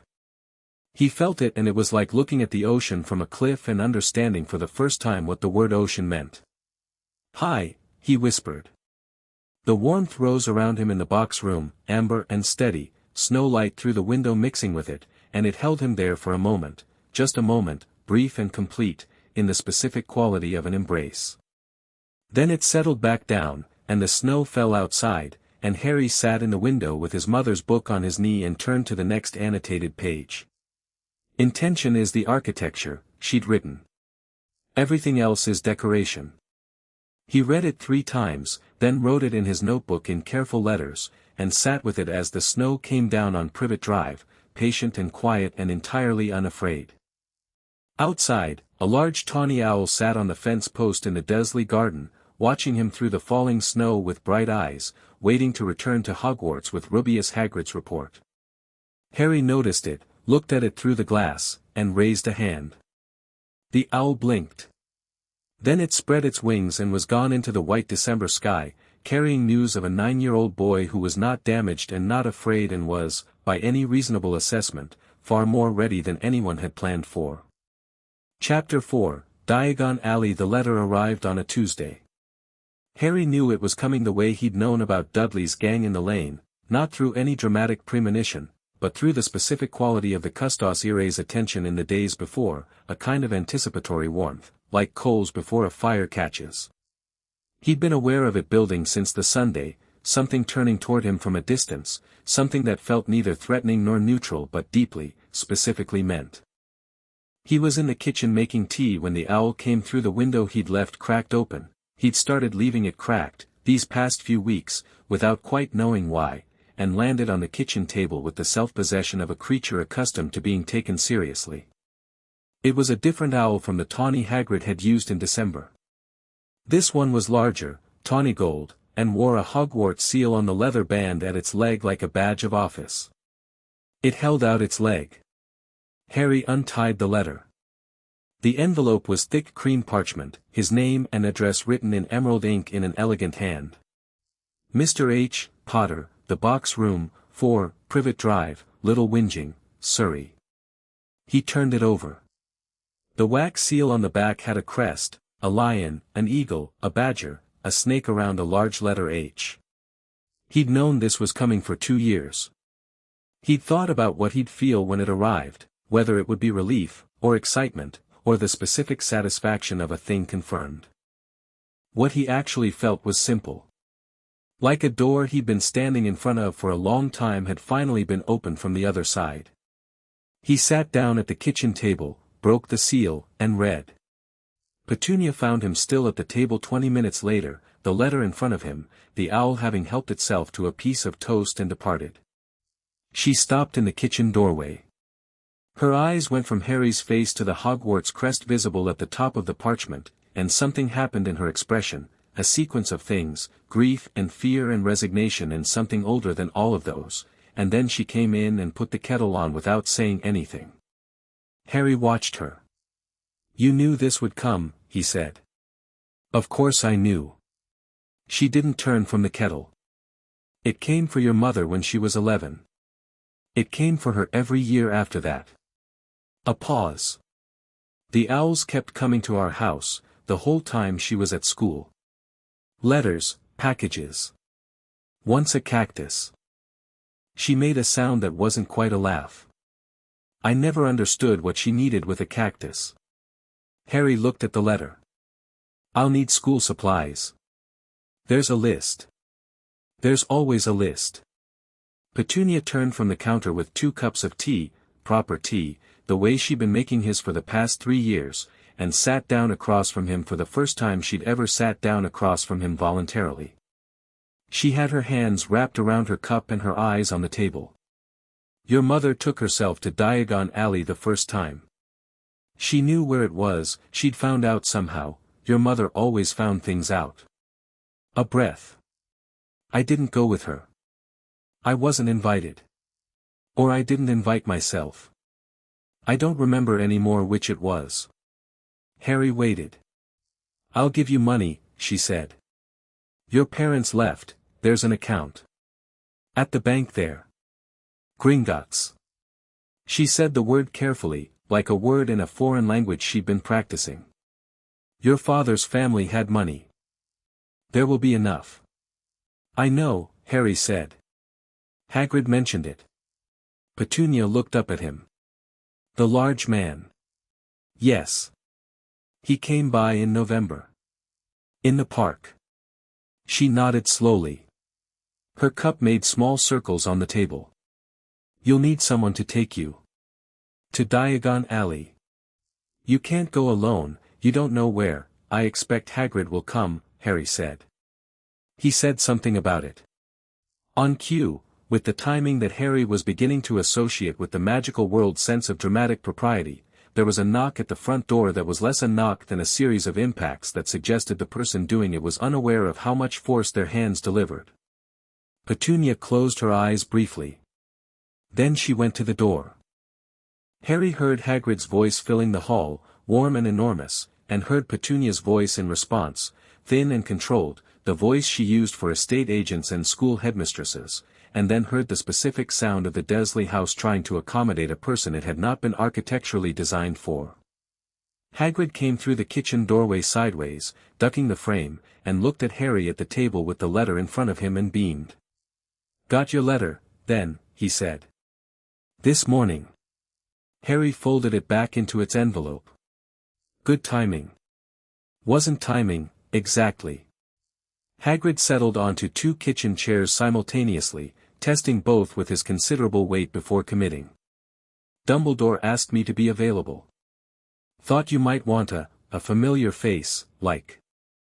Does Dumbledore know you introduced yourself to me 2 years ago? Hagrid looked at the ceiling briefly. Right, Harry said. When do we go? They went the next morning. Petunia had pressed an envelope of Muggle money into Harry's hand before he left, with the stiff expression of someone who has decided to do something kind and is finding the experience physically uncomfortable. Harry thanked her straightforwardly and she went back inside quickly, and Harry and Hagrid walked to the main road to catch the bus to London. On the bus, Hagrid took up a full bench and a half and Harry sat beside him reading the supply list with the methodical attention he brought to any new category of information. Wand. Cauldron. Robes. Books. There were 7 listed and Harry recognized 2 of the titles from references in his ward theory text and 1 from his mother's annotations. A telescope. Scales. The Gringotts vault, Harry said.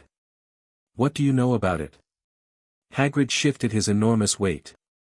Your parents' vault, Harry. Been there since, well. Since. Gold and effects. There's been a trust fund set up for your schooling. Is that the only vault? Hagrid looked at him sideways. Mrs. Figg said my mother was very accomplished, Harry said. And my father's family had money. And I've been thinking about what it means that Dumbledore has been monitoring me for 11 years without making direct contact. He's managing something. More than just whether the Dursleys are treating me well. He watched Hagrid's face. There are other vaults. I really can say, Hagrid said, which was not there aren't, which was interesting. Harry filed this and looked out the window at London building up around them. Is there anything at Gringotts today other than my school fund? There's some business to do there, Dumbledore's business. Vault 713. Hagrid said it in the tone of someone who has rehearsed not elaborating. Harry looked at him. I won't ask, Harry said. But you should know that I'll probably notice whatever it is. Hagrid laughed, relieved, and offered him a slightly squashed leveret pasty from his coat pocket, and they ate their squashed pasties as London thickened around the bus. The leaky cauldron was exactly what his mother's annotations had led him to expect and simultaneously nothing like what he'd imagined. The annotations had mentioned it twice, once as a navigational reference, through the leaky into Diagon, remember the brick sequence, third from the left up 2, and once in a more offhand way, had the best chips of my life at the leaky, age 14, after transfiguration OWL, told no one. The actual place was dark and low-ceilinged and smoky and full of people who were doing a very good impression of ordinary until you looked at the details, the woman in the corner with 4 cats who were clearly having an organized discussion, the man at the bar whose hat appeared to be trying to leave without him, the barman Tom who had more wrinkles than seemed structurally feasible and was wiping a glass that had been clean for some time. The effect when Harry walked in behind Hagrid was not subtle. It started as a hush, a table near the door going quiet, then the next table, then the bar, conversation dying in a wave that moved through the room like a stone dropped in water. Then the staring, which Harry had been looked at plenty of times in his life but never quite like this, not with the neighbors' practiced indifference or the Dursleys' focused resentment, but with something that mixed recognition and awe and a hunger that was part reverence and part something more complicated. A woman near the window said, "Merlin's beard," in a whisper. An old wizard near the bar stood up. Someone else said a name, his name, in a voice that had too much feeling in it. Harry stood in the doorway of the leaky cauldron and met the room with the same open, direct expression he'd used on Gareth in the park, and the Custos Ire sat warm and comfortable in his chest and had no objections to any of it. Tom the barman came around from behind the bar with his hands out. "Harry Potter," he said, reverently. "Welcome back." "Welcome, welcome." "I haven't been here before," Harry said pleasantly. "No, of course, I meant," Tom looked slightly at a loss. "Thank you, though," Harry said. He offered his hand and Tom shook it with the expression of a man receiving something he'd been expecting for a long time. Harry shook hands with several people who'd materialized at his elbow, accepted an introduction to someone who wanted to explain where they'd been on the night Voldemort fell, and followed Hagrid through to the back courtyard with the patient efficiency of someone getting through a necessary process. The brickwork. He already knew the sequence from his mother's note. He watched Hagrid count and tap, memorized the 3 from the left up to without appearing to watch, and when the arch opened onto Diagon Alley he stepped through and stopped. He'd read descriptions. He'd assembled an image from every fragmentary reference in every book that had mentioned it. None of it had accounted for the smell, parchment and something herbal and hot metal and something else that had no Muggle equivalent, some quality in the air that was simply magical in the literal sense, the air of a place where impossible things happened regularly enough that the impossible had become architectural. The street was packed with Saturday morning energy, witches and wizards and their children moving between the shop fronts, owls in cages outside Elops, cauldrons stacked outside the apothecary, the glitter of something in the window of the broomstick shop. Hagrid was already moving through the crowd, which parted for him the way water parts for a large ship, and Harry walked beside him and looked at everything with the specific quality of attention of someone who has been looking forward to this for 2 years and is now cataloguing the reality against the expectation. The reality was better. Gringotts was white marble and columns and an imposing height that was clearly designed to communicate that money was serious and its guardians were serious and anyone who thought otherwise would be corrected. The goblins at the desks were exactly as his books had described, small and dark-eyed and precise, with the quality of attention of people who found most things mildly disappointing but were professional about it. The goblin who took their names looked at Harry and then looked again, and the second look had a different quality to it. "Mr. Potter," it said. "We have been expecting you." "I wasn't sure when I'd come," Harry said. "The vault," the goblin said, "has been awaiting your visit for a decade." It paused. "There is more than one item registered in your family's holdings that requires your attention." Harry glanced at Hagrid. Hagrid was doing his ceiling thing. "I'd like to visit the main vault," Harry said. "And I'd like a full account of what's registered in my family's holdings." The goblin looked at him with those flat dark eyes and then did something Harry hadn't expected, it smiled. Not warmly. Goblins didn't appear to do warmth, exactly. But with a quality of approval, the way a craftsman looks at an unusually good piece of work. "This way," it said. The cart ride was extraordinary. Harry kept his face neutral through the descent and the speed and the vertiginous drops, but he made notes mentally, the depth of the place, the cool mineral dark of it, the distant orange glow of other vaults below. His mother's annotation had said, "The vaults go deeper than anyone admits, the bottom levels have not been opened in 500 years and the goblins are very cagey about what's down there, which means it's interesting." His vault was not at the bottom. It was mid-level, and when the goblin opened it the gold light that spilled out made the tunnel around them warm and amber, which was a color Harry associated with safety. There was a great deal of gold. Also some objects, a folded piece of parchment in a sealed envelope addressed in his father's hand, which Harry took immediately, a small box with a locked clasp that the goblin said required his specific magical signature to open, and, to one side on a stone shelf, a second sealed envelope in a hand he recognized. His mother's. He stood in the vault entrance with Hagrid behind him and picked up the envelope and looked at his name on the front, "For Harry, when you're ready," in the angular left-leaning hand he'd been reading in the margins of her charms primer for 3 years, and the Custos Irae pulsed so strongly under his ribs that for a moment the amber warmth was visible, and the goblin's eyes went to it and narrowed with something that was definitely interest. He didn't open it here. He put it carefully inside his jacket, against his chest, next to the warmth where it belonged. "The other vault," the goblin said, as Harry filled a pouch with gold for school. "Vault 487. It was registered in the name of Lily Potter née Evans, sealed on the 29th of October, 1981. You have the right of access. Do you wish to visit it?" Hagrid made a sound behind him. "Dumbledore doesn't know about this vault," Harry said. "Not a question." The goblin was serenely informative.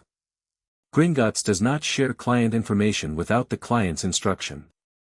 As Mrs. Potter left no instruction regarding disclosure, and as you are now the registered heir, yes," Harry said. "I want to visit it." Vault 487 was smaller than his family's main vault and deeper in the rock, and when the goblin opened it there was no gold. There were books. Dozens of them, shelved and organized in his mother's categorizing system, which he already knew from her annotations, alphabetical within subject, with a small colored dot on each spine that indicated priority. There were rolls of parchment in labeled cases. There was a workbench along one wall, a proper one, with the marks of long use on its surface. And on the workbench, under a preservation charm that made the air around it faintly shimmer, was a single piece of parchment with writing on it, and a small vial of something that glowed amber. Harry walked to the workbench. The parchment was headed Development Notes, Custos Ire, Final Version. His mother's handwriting. Pages and pages of it, mathematical and precise, interspersed with diagrams that he would need months to fully decode. The vial contained something that pulsed with light in a rhythm he recognized. His own heartbeat. His own warmth. His mother had left a piece of the working here. Not the charm itself, the charm was in him, had been in him since the night she died, but the blueprint of it. The full architectural documentation of what she'd built, left in a vault at Gringotts for the day he came to collect it. She knew I'd find it, Harry said, quietly. The goblin stood near the door with the patience of a creature that existed on geological time. Hagrid was silent behind Harry for once, and the silence was respectful. Harry stood at his mother's workbench and looked at 10 years of careful, brilliant, furious love laid out in a format he could read and study and understand, and his throat did its inconvenient thing, and he let it, because he was 11 years old and he was standing in his mother's workshop and that was a reasonable place for inconvenient throats. He took the parchment roll. He took 3 of the books from the shelves, the ones with the red priority dots. He left the rest, because there was too much and he needed to understand the development notes first before the rest would make sense.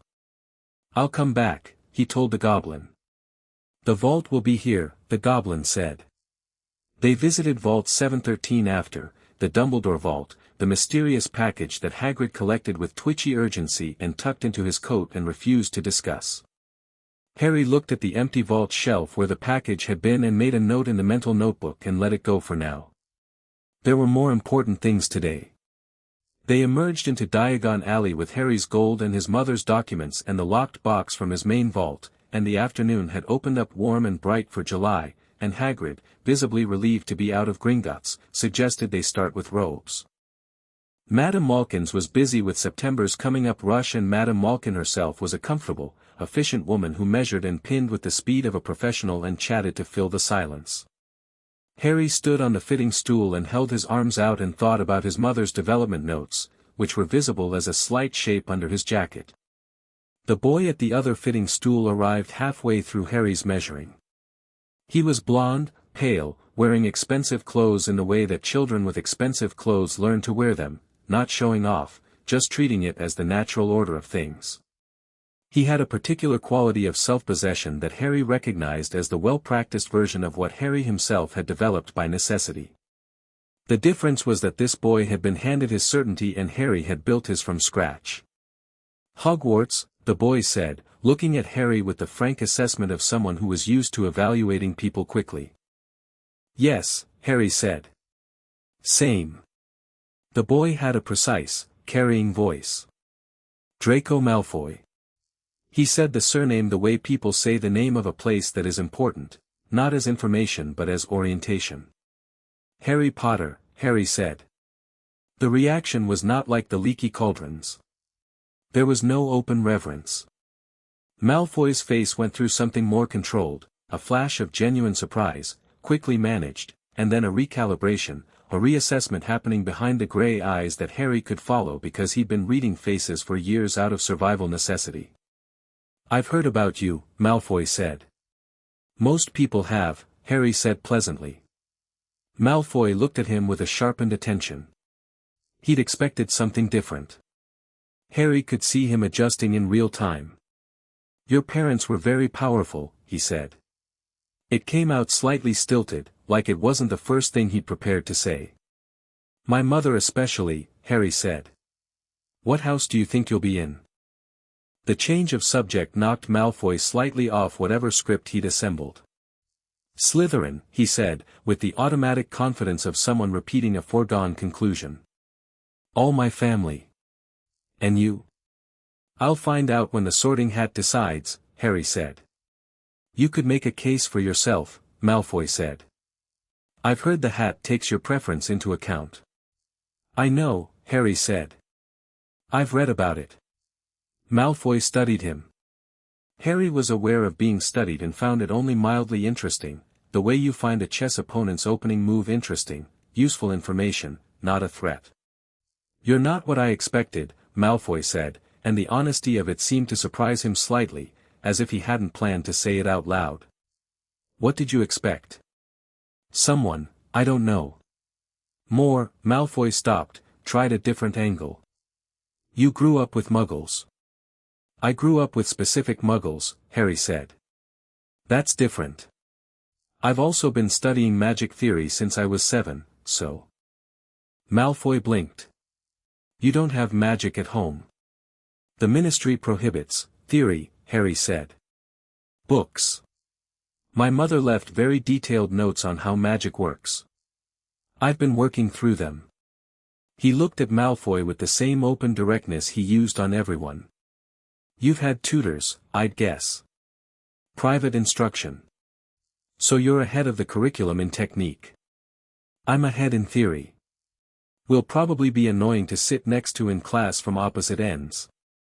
Malfoy stared at him. I'm done, Madame Malkin said to Harry, snipping a last thread. Harry stepped down from the stool.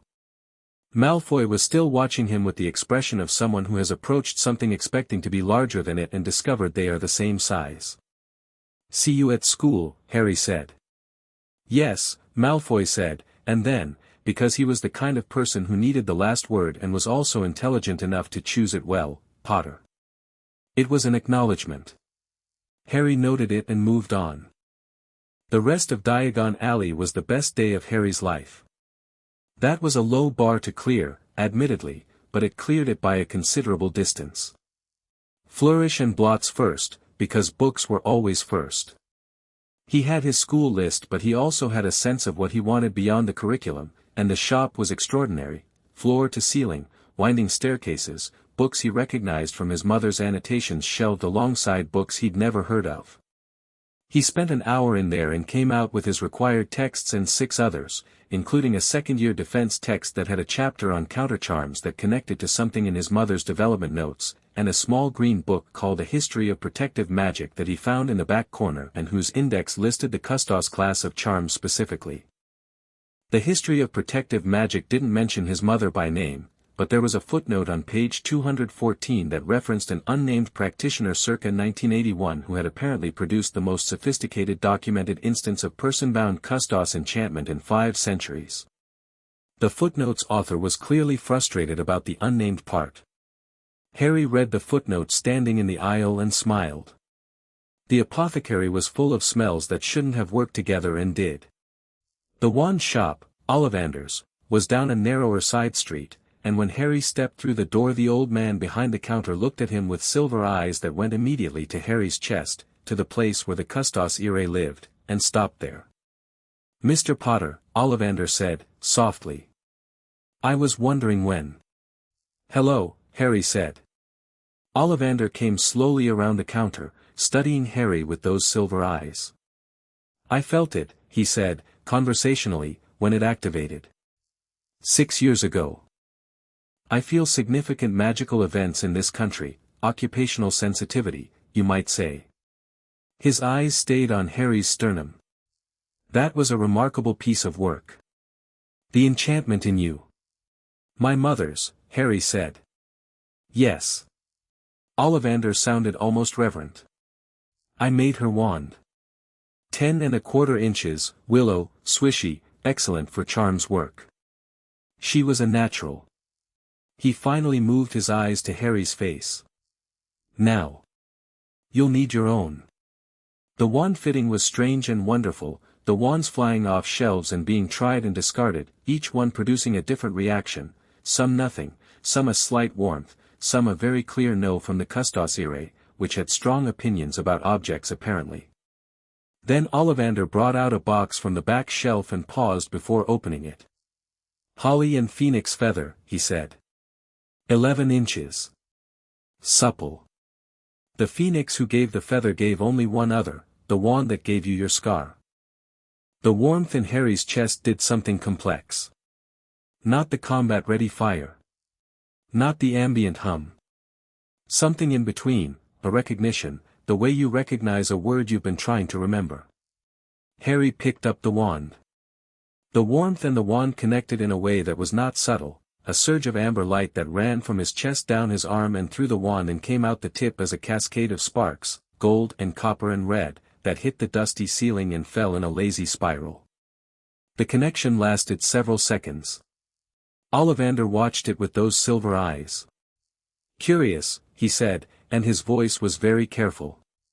The custos irae and the wand, they're resonating. I've never seen that before. He tilted his head. Your mother bound the enchantment to your magical core, not just to your physical body. Which means, they're connected, Harry said.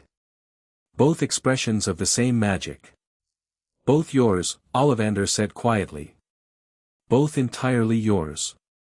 He looked at Harry with an expression that contained a depth of feeling that Harry suspected had taken decades to accumulate. Your mother made something extraordinary, Mr. Potter. She gave you a magic that is as much hers as yours, but that belongs only to you. The wand will work with it, not separately from it. He paused. I don't think you will be a typical student. No, Harry agreed. 7 galleons, Ollivander said, which was a slightly abrupt landing from the profundity, but Harry rather liked it. He paid and left. The ice cream was Hagrid's idea, and it was a good one. They sat outside Florian Fortescue's in the July afternoon sun with 2 enormous sundaes, and Hagrid's face had been cheerfully emotional for the last hour, which Harry found more endearing than awkward. Hagrid had a quality of open feeling, everything he experienced showed directly on his face and in his voice, that Harry had not encountered before in an adult and was not sure how to categorize but had decided he liked. Good day, Hagrid said. Excellent day, Harry said. Gringotts, Hagrid started, then stopped. It's fine, Harry said. She planned for me to find it. She planned everything.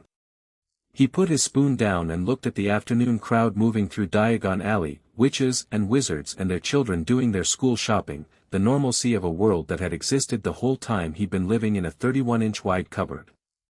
She knew she was going to die. She had weeks and she spent them making sure I'd be okay. He paused. I keep thinking about what that took. To know something terrible is coming and spend your remaining time building something for someone else. Hagrid's eyes were bright. He was not successfully not crying. She was, his voice was thick. She was the best person, Harry. I only met her a few times, she and your dad both, when I was doing work at their house. She was, kind isn't the right word, it's not big enough, she was good. She saw people properly. She saw what they needed. He wiped his face with his sleeve. She saw what you'd need. Harry pressed his hand to his chest briefly. The warmth pulsed back, the way it always did. I know, he said.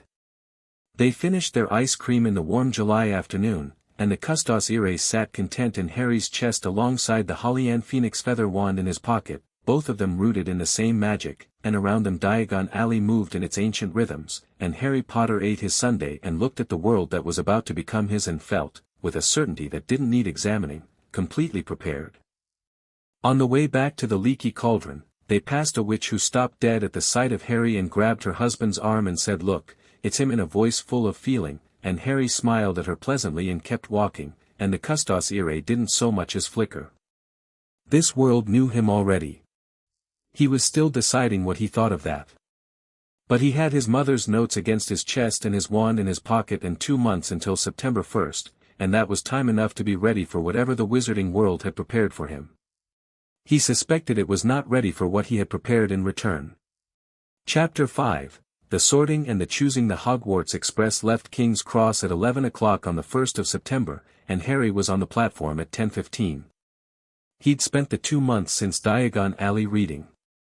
Not just the school texts, he'd worked through those in the first 3 weeks, making notes, cross-referencing with his mother's development documents, but the 6 additional books from Flourish and Blots, the history of protective magic which he'd essentially memorized by August, and the first of his mother's vault books, which was a graduate-level text on intentional enchantment that had taken him 3 weeks to get through properly and had reframed everything he thought he understood about how the Custos Irae worked at a structural level.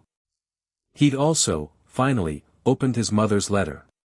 He'd waited 6 weeks after Gringotts to do it, not from fear but from the instinct that some things should be approached when you're ready rather than when you're eager. He'd sat in the box room on a warm August evening with the letter on his knee and the window open and the smell of cut grass coming in from the Dursley garden, and he'd broken the seal and read. It was 4 pages.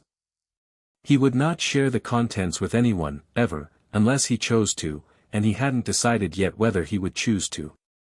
What he would say, if anyone asked, was that it had told him things he needed to know and confirmed things he'd already suspected, and that reading his mother's voice, really reading it, not the marginalia of a student but the direct address of a woman speaking to her child across a 10-year silence, had been the most significant experience of his life so far. The Custos Irae had pulsed steadily the entire time he read. Like a second voice saying yes, this, exactly. He'd cried for about 20 minutes afterward and then felt completely clear, the way the sky feels after rain, and had made tea and sat with the letter and read it again. King's Cross was the ordinary kind of chaos, trolleys and luggage and families and the particular anxiety of travel, until you turned to look at the barrier between platforms 9 and 10, which was not a barrier at all if you walked at it with the right kind of intention. Harry had read about the platform. He walked through the wall without hesitating and came out the other side into a different kind of chaos that was the same but not, the noise was the same but the quality of it was different, the luggage was the same but the owl cages and the casual magic were not, and the scarlet steam engine at the platform edge was something he'd been looking forward to since Mrs. Figg had first mentioned Hogwarts indirectly 2 years ago. He found a compartment and settled in with his bag and his current book, his mother's development notes, which he'd copied into a proper notebook because the originals were going back in the vault at the first opportunity, and watched the platform fill. A round-faced boy put his head in at the door. "Do you mind?" "Everywhere else is. Come in," Harry said. The boy was Neville Longbottom, who said his name like a small apology, and who was looking for his toad, Trevor, a frankly committed escape artist apparently, with the resigned energy of someone accustomed to managing ongoing crises. Harry helped him check behind the seats without being asked, and when Trevor turned out to be under the luggage rack, Neville's relief was so immediate and complete that Harry found him immediately likable. "First year?" Harry said. "Yes." "You?" "Yes." They sat with the comfortable quiet of 2 people who didn't need to fill silence, the train beginning to move, London sliding away outside. Neville had a chocolate frog he offered to share, and Harry ate his half and looked at the card that came out. His own face stared back at him from the famous Witches and Wizards card, next to his name and a brief summary that was mostly wrong. "Oh," Neville said, looking at the card and then at Harry with an expression of rearrangement.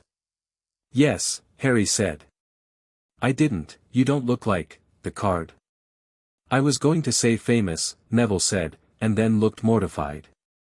"That's fine," Harry said. "I'm not famous yet. The card is about something that happened when I was a baby. I'm going to do different things." He handed the card back to Neville. "Keep it if you want." Neville kept it with the air of someone surprised to be offered something. The compartment door opened again an hour out of London and Hermione Granger came in with the forward momentum of someone who was conducting a search and was not going to apologize for it. She had a great deal of hair and precise eyes that went around the compartment like a camera taking inventory. "Have you seen a toad?" she said. "A boy named Neville, that's me," Neville said. "I found him, thank you." "Oh good." She stayed in the doorway, reassessing. Her eyes went to Harry's book, moved on, came back. "What are you reading?" Harry held up the notebook. "Personal notes." "Research." "On what?" "Enchantment theory. Specifically the mechanics of person-bound protective charms." She came fully into the compartment and sat down and looked at him with the specific quality of attention that Harry associated with people who were genuinely, structurally interested in things. "That's not on the first-year curriculum," she said. "No. How far ahead are you?" "I've read all the first-year texts. And some of the second and third-year materials." "I've read all the first-year texts too," she said, with a mixture of statement and challenge that made Harry think she was used to being the most prepared person in a room and was recalibrating. "And Hogwarts, a history. And a general survey of magical theory." "Good," Harry said. "What did you think about Bathilda Bagshot's argument in Chapter 12? About the relationship between blood magic and intention magic?" Hermione Granger blinked. Then she sat forward, and the challenge rearranged itself into something more interesting. "I thought she was right about the mechanics but wrong about the implications," she said. "She assumes they're mutually exclusive systems when the evidence suggests they can interact." "Yes," Harry said. "They can. I have documented proof of that, as it happens." She looked at him. "You're Harry Potter," she said. Not the way Tom the barman had said it, or the witch on the street in Diagon Alley, but with the precision of someone identifying a piece of data that has just become newly significant. "And you have documented proof that blood magic and intentional enchantment interact. My mother produced an instance of it. I've been studying it for 3 years. Hermione Granger sat back and looked at Harry with those precise eyes, and he had the impression that she was running a very fast internal calculation and arriving at a result she hadn't expected. "I'm Hermione Granger," she said. "I know," Harry said, which was not true. He hadn't known her name until she said it, but which was true in the sense that he'd been expecting someone like her, that the world contained people like her, and he'd been looking forward to meeting them. She didn't question it. She pulled a book out of her bag and showed him a chapter and asked him what he thought of the author's methodology, and they were 3 pages deep into a genuine argument about experimental design in magical research when Neville quietly fed Trevor a piece of chocolate and watched them with the expression of someone watching a sport he didn't fully understand but found oddly comforting. Draco Malfoy arrived at their compartment at the same time Ron Weasley did, which was timing that felt like the universe being theatrical. Ron had come in an hour outside Hogsmeade looking for somewhere to sit, and Harry had said come in, and Ron was loud and easy and completely comfortable with himself in the way of someone from a large family where space and self were regularly contested and you'd made your peace with both. He had a smear of something on his nose that he didn't know about and strong opinions about Quidditch that he delivered without preamble, and Harry found himself actually listening, which was new because Harry had never cared about sports but found that Ron talking about Quidditch was the same structural experience as his mother's marginalia arguing with a textbook. Someone who cared about a thing explaining it to you made the thing more interesting than the thing alone. Malfoy appeared in the doorway with 2 large boys flanking him and took in the compartment with the quick assessment Harry recognized from Madame Malkin's. "Potter," he said. Then he looked at Ron. Something in his expression went slightly dismissive. "Weasley." "Malfoy," Ron said, with a flatness that suggested history. Malfoy looked back at Harry. "I'd watch the company you keep," he said. "Starting school on the right side matters." Harry looked at him with interest. "What are the sides?" "People who understand how things work," Malfoy said, "and people who don't." "That's a useful division," Harry said agreeably. "Where do you put yourself?" "First category," Malfoy said, with the ease of someone who has never considered the alternative. "Good. Me too." Harry said it without irony. "Ron, Hermione, and Neville as well, I'd imagine, given that everyone in this compartment has read more than the first-year curriculum." He looked at Malfoy. "Sit down if you want. Or don't." Malfoy looked at the full compartment, at Ron's skeptical face, at Hermione who had returned to her book with the pointed focus of someone who had decided to remove herself from the situation, and did a calculation. He left. His flankers followed. "He's going to be a problem," Ron said. "He's going to be interesting," Harry said, which wasn't disagreement. Hogwarts, from the boats across the lake, was exactly what every description had promised and entirely its own thing regardless, because descriptions could not account for the way the lights in the towers reflected in the dark water, or for the quality of the air over the lake at night which smelled of things that had grown undisturbed for centuries, or for the specific feeling in Harry's chest as the castle came into view. Not the custos irae, that was perfectly calm, but his own magic, his own personal landscape of warmth, responding to the most significant magical location in Britain the way compass needles respond to north.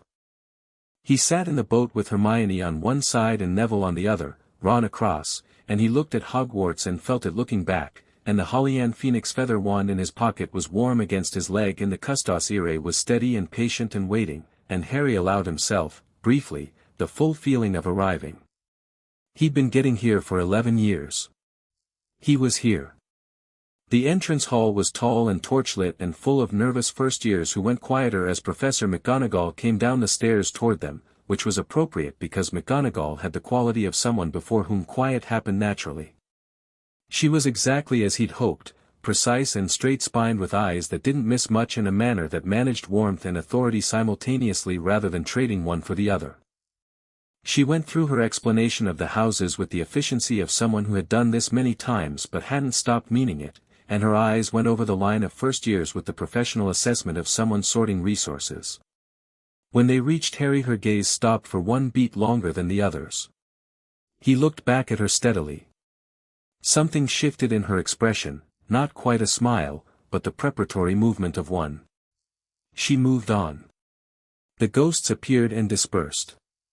The doors to the great hall opened.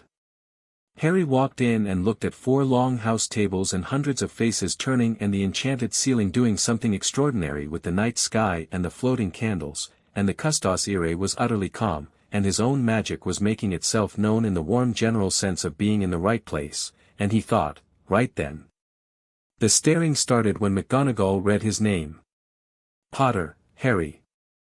It rolled through the hall like weather, a breath, then whispers, then the sound of 400 people simultaneously recognizing a name they'd been hearing their whole lives. He walked to the stool and the sorting hat was placed on his head and he sat in the light of 1,000 candles with 4 houses watching him and thought, mainly, that the hat needed to get on with it because the candle smoke was slightly irritating his eyes. The hat spoke. Not in his ear the way he'd read it did in some accounts, in his head, directly. A voice that was old and considering and not remotely impressed by anything it had seen in the last 1,000 years. Well, it said. This is unusual. Is it? Harry thought back. Most minds I encounter I can read immediately. Yours has, company. The custos irae. Your mother's work. A pause that felt like genuine consideration.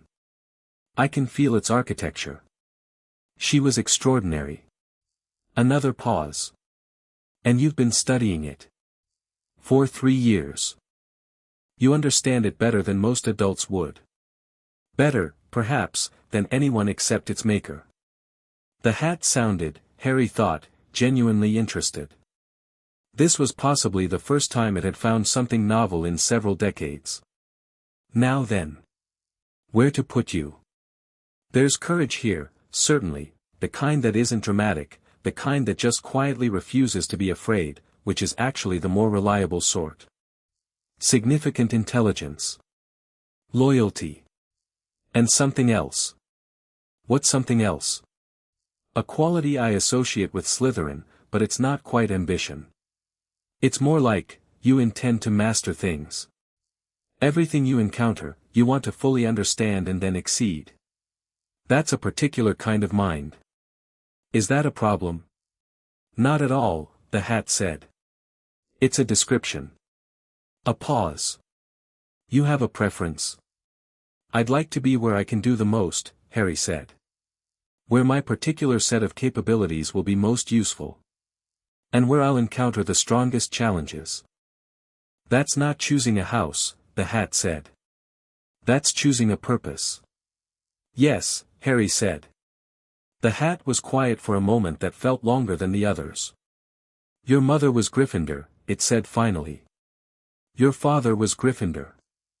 But you're not choosing legacy and you're not choosing sentiment. You're choosing utility. It paused. Interestingly, that level of strategic thinking suggests Slytherin. But your core motivation isn't personal gain, it's mastery in service of something larger. Ravenclaw for the intellect, but you're not primarily intellectual, you're primarily protective. Another pause. You know, in 1,000 years I have rarely sorted someone for whom the correct answer was both obvious and not obvious simultaneously. Which is it? Harry said. It's obvious, the hat said, and its voice took on the particular resonance of something about to be spoken aloud. Gryffindor. The Gryffindor table erupted. Harry took the hat off, handed it back to McGonagall, and walked to the table. McGonagall, as he passed her, said very quietly, "Well navigated, Mr. Potter." He sat down and someone immediately offered him a plate of rolls and someone else clapped him on the back and Percy Weasley introduced himself with the bureaucratic thoroughness of someone who considered introductions a formal process, and the twins, Fred and George, apparently, leaned across simultaneously and said, "Welcome to the best table in the building," and Harry said, "I'll reserve judgment," and they both grinned. He found Hermione 2 seats down, Gryffindor as well, apparently, which did not surprise him. She gave him the nod of someone marking a fact. Neville arrived at the table shortly after. Then Ron. The table was filling. Harry looked up at the high table and found Dumbledore, who was watching him with those bright blue eyes over half-moon spectacles. The old man's expression was warm and careful and contained something that Harry, who had been thinking about Dumbledore for 3 years, identified as relief. Like a plan that had been running without full information had just been confirmed to still be on track. Harry held the gaze for a moment. He didn't look away first.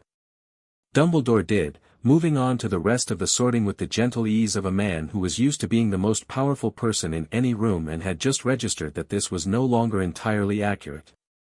Harry turned back to his food. Something happened on the first morning of Transfiguration that set the tone for everything that followed. McGonagall spent 20 minutes on the theory of Transfiguration, the precision required, the limits, the inherent risk, the fundamental principle that you were asking matter to be something other than what it was, which was not a small thing to ask. She had a match on every desk and her demonstration of turning it into a needle was clean and immediate and clearly practiced, the match becoming a needle with the quality of inevitability. "Now," she said. "Take your wands. Focus on the match. The key is not force, it is clarity. You know what a needle is. The match needs to know too." The class attempted it. Most produced matches with vague silvery suggestions. Some produced nothing. The girl next to Harry produced a match that turned itself into a very small spoon, which was ambitious. Harry looked at his match. He thought about what his mother had written in the margins of her charms primer about the relationship between intention and result. The magic hears the feeling under the thought, not just the thought itself. He thought about what the Ward Theory book said about transformative intent. He thought about Ollivander saying the wand and the Custos Irae were resonating, both expressions of the same magic. He picked up his wand, held the image of the needle in his mind with the specific clarity of someone who knew what clear intention felt like, and let the magic move. The match became a needle. Immediately. Perfectly, sharp and bright and completely a needle, nothing match-like remaining. McGonagall stopped walking. She came to Harry's desk.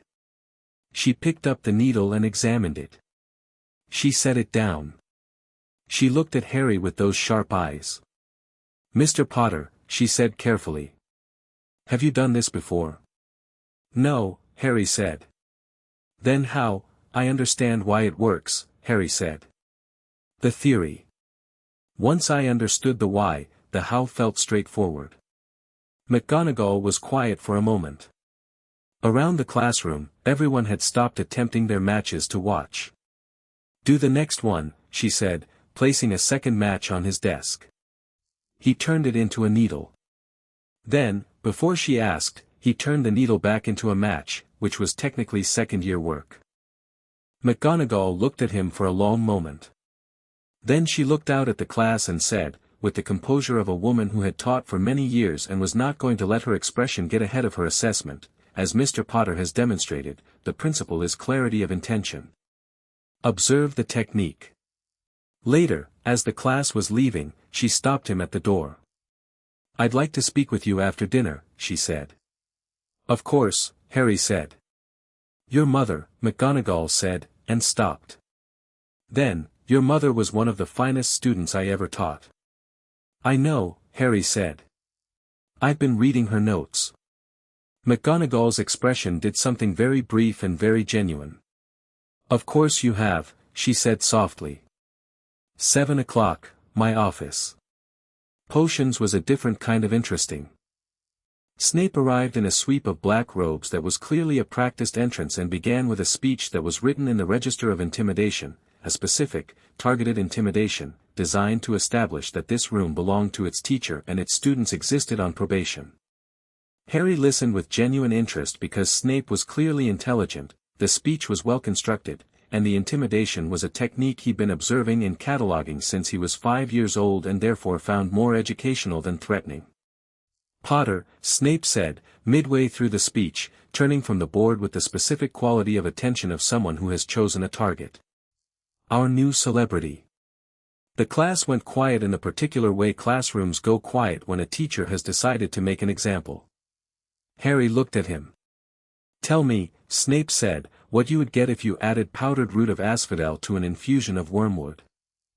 Harry had read 1,000 magical herbs and fungi and magical drafts and potions and 3 supplementary texts over the summer. He also knew that this was not a test of knowledge, it was a test of nerve, and Snape was watching for the flinch. "Draught of living death," Harry said. "One of the most powerful sleeping potions known. The asphodel and wormwood combination produces a compound that acts on magical as well as physical consciousness, which is why it's classified as advanced and why it's not in the first-year curriculum." He paused. "The second part of that answer you probably already know, Professor, so I assume the first part was what you were actually interested in." The room went extremely quiet. Snape looked at him with those black eyes. The performance of the sweep and intimidate had stalled, and Harry could see him reassessing, filing, deciding what to do with a student who had answered correctly and also identified the mechanism of the question. "Where," Snape said, with measured quietness, "would you look if I asked you to find a bezoar?" "Stomach of a goat," Harry said. "It's a general antidote. The counterintuitive thing is that it works through magical absorption rather than chemical neutralization, which is why it functions across a broader range of poisons than any synthetic antidote. Interesting piece of magical biology." "And the difference," Snape said, softer still, "between monkshood and wolfsbane?" "They're the same plant," Harry said. "Also called aconite. The different names reflect historical use. Wolfsbane was used in werewolf-related preparations, monkshood in more general magical potion work. The name you use tells you something about who taught you." Silence. Snape studied him for a long moment. Harry met his gaze without aggression and without anxiety. The custos ire was entirely quiet, Snape was not a threat, he was an adversary, and the distinction mattered. "Adequate," Snape said, and turned back to the board. Ron, next to Harry, exhaled slowly. Harry noted that Snape did not call on anyone else with the same battery of questions for the rest of the lesson, which was either retreat or strategy, and he'd find out which over time. Hermione caught his eye across the desk. She raised an eyebrow. Harry shrugged slightly. Adequate was fine. Adequate got you left alone, which was occasionally useful. McGonagall's office at 7 o'clock was warm and full of books and transfiguration texts and several self-correcting quills that were doing something involving a stack of parchment in the corner.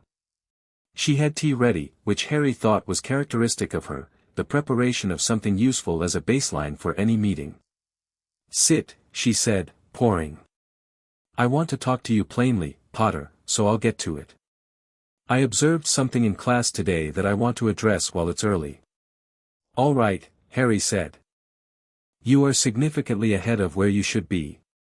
That's not a criticism, it's a fact, and ignoring facts is poor teaching." She sat across from him. "I also observed the way you interacted with Professor Snape. You handled it well. But Hogwarts has 11 years of academic and social structure ahead of you, and if you get a reputation in the first week as someone who cannot be managed, the next 11 years will be spent with adults trying to manage you.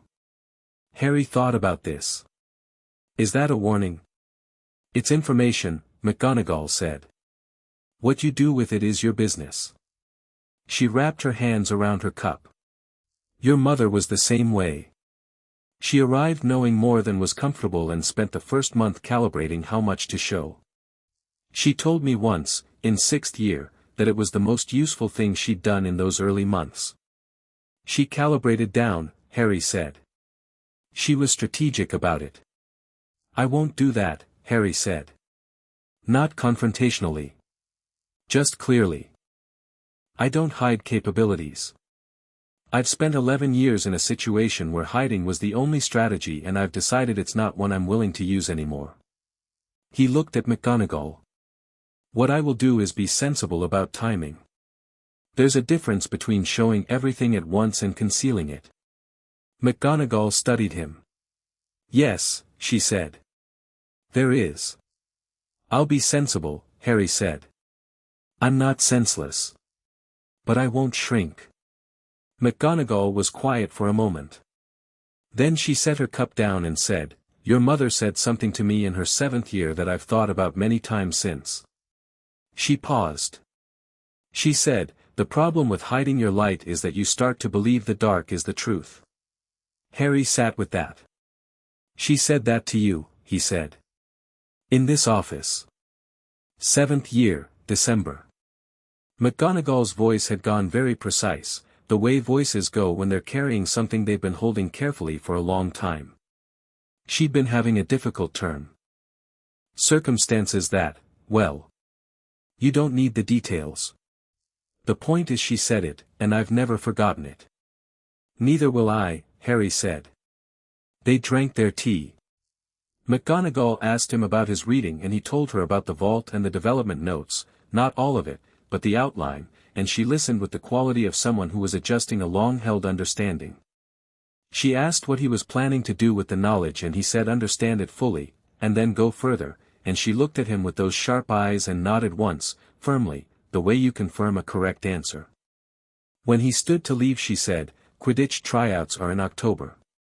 First years aren't typically considered, but the rule exists for typical first years. Harry stopped at the door. Can I ask what position? Seeker, she said. You have the spatial awareness for it. I could see it in the way you tracked the room when you walked in, you know where everything is at all times. He thought about years of the Custos Irae pointing him toward threats. Directional awareness, built into his perception. I'll think about it, he said. Do, she said, in a tone that meant she'd already decided. The week established the social order that would govern the year, and the social order was not what anyone had expected. By Thursday Harry had answered questions in every class that were above the curriculum level without being asked to, had dismantled 2 attempts by Malfoy to establish the pecking order of their year through a combination of direct responses that refused to play the status game, and had gotten into an argument with Hermione about Charm's methodology that had lasted 40 minutes and resulted in mutual respect and a study arrangement 3 evenings a week in the library. By Friday, Ron had told him everything about Quidditch that a reasonable person might want to know and several things that exceeded reasonable want, and Harry had filed it all because Ron's enthusiasm was contagious and Quidditch sounded genuinely interesting once you understood the strategy, which apparently most people didn't. Neville had produced 1 successful transfiguration in Thursday's class and Harry had been the one to point out that Neville was gripping his wand incorrectly and that the adjustment was minor and that Neville had the right intention, just the wrong angle, and Neville had turned his match into a needle on the 3rd attempt and gone slightly pink with surprise. You're good at explaining things, Neville said, after. I've had to figure most of it out myself, Harry said. That makes you better at explaining the steps. By Saturday, Malfoy had attempted to reassert something twice, once at breakfast, once in the corridor after Charms, and both times Harry had engaged him with a direct, unhurried response that treated him as an intellectual equal rather than an irritant or an enemy, which was clearly not the response Malfoy had been prepared for and which Harry found produced more interesting results than either contempt or conflict. There was something in Malfoy that was capable of more than what he was currently doing with himself, and that interested Harry the same way any unmet potential interested him.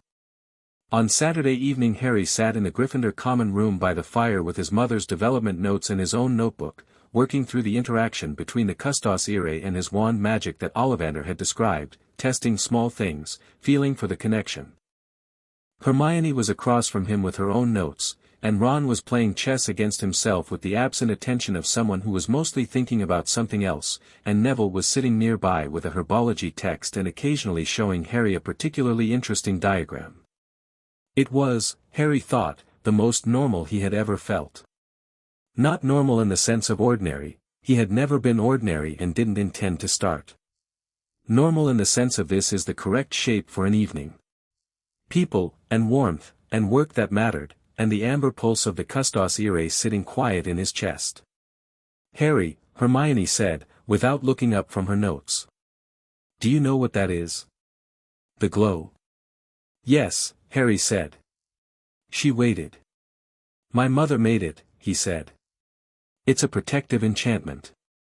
Person bound. It's been with me since I was a baby. She looked up then. Processing. That's the Custos Irae. I read about it in a history of protective magic. The unnamed practitioner instance. That's the one. Your mother was the unnamed practitioner. Yes. And it's active? Right now? Always. She looked at his chest with those precise eyes. What does it do? Protects me, Harry said. From harm. With opinions about proportionality. She absorbed this. Can I ask you about it? Properly. With the theoretical framework? Yes, Harry said. That's actually exactly what I'd like. Ron looked up from his chess. Is this going to be another 40-minute argument? Probably, Hermione said. Good, Ron said, settling deeper into his chair with the air of someone who had decided the evening was sorted. The fire crackled. The common room settled into Saturday night quiet around them. Outside the window, Hogwarts spread its ancient grounds into the Scottish night, and somewhere in the dark the forbidden forest held its secrets, and somewhere below the castle something important sat in a guarded vault, and somewhere at the high table Albus Dumbledore was thinking about a first-year boy who had arrived at Hogwarts already holding things that changed the shape of the board. Harry turned a page in his notebook and felt the castle around him and the warmth in his chest and the particular rightness of being exactly where his mother had built him to survive long enough to reach. He pressed his hand briefly to his ribs. Here, he thought. We made it. The warmth answered back, bright and certain and full of something that was almost, gladness. Chapter 6, What the Mirror Knows. The Mirror appeared on a Wednesday in November, which was the kind of month that suited mirrors, grey and interior and given to reflection in the literal and figurative sense. Harry found it at 11:30 at night, which required some explanation. He'd been in the library until Madame Pants extinguished the lamps at 9 and told him to leave with the weary authority of someone who had said this to the same student 6 times in 3 weeks and was beginning to suspect it wouldn't work this time either. He'd been working through the third section of his mother's development notes, the part dealing with the Custos Irae's interaction with ambient magical fields, which was directly relevant to something he'd been observing since arriving at Hogwarts. The charm was behaving differently here than it had at Privet Drive, the way Mrs. Figg had predicted, responding to the castle's own magic with a kind of harmonic complexity that he was still mapping. He'd packed up his notebooks and left the library and taken the wrong staircase on the 3rd floor, the staircases moved, which he'd adapted to but hadn't yet fully memorized, and found himself in a corridor he didn't recognize, long and dark and smelling of something old and cold and faintly mineral, like the deep levels of Gringotts. At the end of the corridor was a door, slightly ajar, and from the gap came a faint light that was the specific amber color Harry associated with one thing. He stopped. The Custos Irae was not firing. It was not doing its combat readiness or its atmospheric resistance or any of the modes he'd catalogued over 6 years. It was doing something it had never done before, it was pulling. A gentle, insistent directional pull, the way compass needles point north, drawing him toward the door with a quality of intention that was unmistakably his mother's. He pushed the door open and went in. The room was empty and dark except for the mirror itself, which stood against the far wall in a heavy ornate frame, tarnished gold, carved with the words Eris stra eru oit ube kafru oit on wosi in a continuous loop around the edge. It was large, floor to ceiling, and it threw no reflection from the dark room around it. Instead it threw light, the amber light he'd followed, pouring gently from its surface the way the custos ire sometimes leaked light through his skin when it was very active. Harry crossed the room and stood in front of it and looked. The figure he saw was his mother. Not standing still, not posed. Working. She was at a desk, the workbench desk from Vault 487, he recognized it immediately, bent over parchment with her left-leaning angular handwriting moving fast, filling a page. Around her the air had the quality of concentration made visible, the specific shimmer of a preservation charm, and her hands moved with the speed of someone who knew they were working against time and had made their peace with that. She looked up. Not at the room she was in. At Harry. He knew, intellectually, that this was an enchanted mirror that showed desires. He knew that what he was seeing was not real in the sense of current or accessible. But his mother was looking at him with eyes he recognized, the same shape as his mother's eyes that everyone kept mentioning as a thing about him, and her expression was not grief or apology or farewell. It was the expression of a person who is in the middle of doing something important and is glad to be interrupted by exactly the right person. She set her quill down. She put her hand flat against her chest, right where the custos ire lived in Harry. And the warmth in Harry's chest pulsed back. Harry stood very still. He understood, with a clarity that bypassed thought and landed directly in his bones, what the mirror was showing him.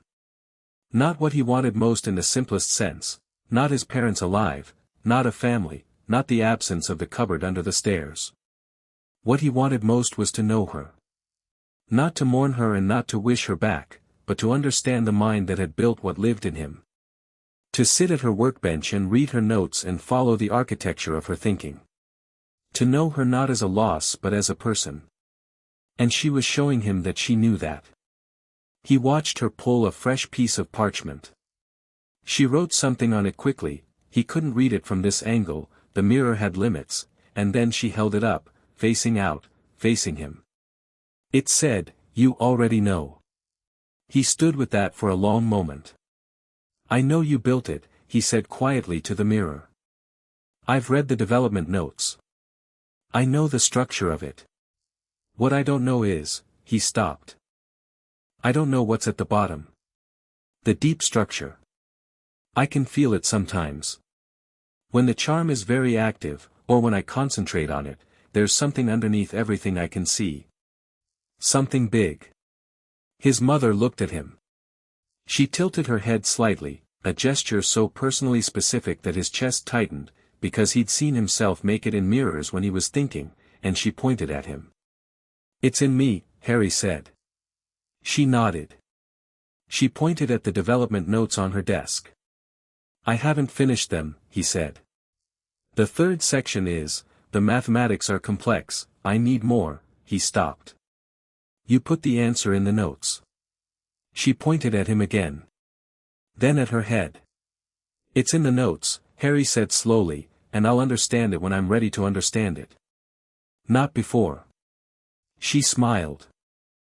It was, he thought, the most complete thing he'd ever seen, the smile of someone who built something complicated and is watching the person it was built for arrive at the right conclusions in the right order. "I'm not going to stand here every night," Harry said. "I know what this mirror does. I'm not going to waste time watching you instead of becoming someone you'd recognize." His mother picked up her quill. She pointed at the notes. She went back to writing. He understood. Go read. Go work. Stop standing in front of mirrors at midnight. "Right," Harry said. He stood for one more moment, not frozen, not grieving, just taking the time to fully acknowledge what he was looking at and what it meant, and then he turned and walked back toward the door. He stopped in the doorway. "Thank you," he said, without turning around. For all of it. The amber light shifted warmly behind him. Not the mirror, the custos irae, responding in its own voice. He went back to Gryffindor Tower and went to bed and slept without difficulty, the way he'd slept since he was 5 years old, which was soundly and without waiting for footsteps. In the morning he told Hermione about the mirror. Not everything, the specific contents of what he'd seen were his. But the existence of it, the location, the inscription, the general class of enchantment. They were in the library before breakfast, which was becoming habitual, Hermione already at the table with 3 books open when he arrived. She listened without interrupting, which was impressive because she generally interrupted. Erased is desire backwards, she said, when he finished. The inscription is mirror script. I show not your face but your heart's desire. I know, Harry said. What did you see? She said, and then immediately, you don't have to say. My mother, he said. Working. She absorbed this. Not, her being alive. Not your family, or, I know what I wanted, Harry said. The mirror just confirmed it. She looked at him with those precise eyes. You're not upset, she said. Most people, if they saw, I'm not most people, Harry said, which was not arrogance, it was the same tone he used for geographic facts. And I didn't see something I couldn't have. I saw something I'm doing. That's different.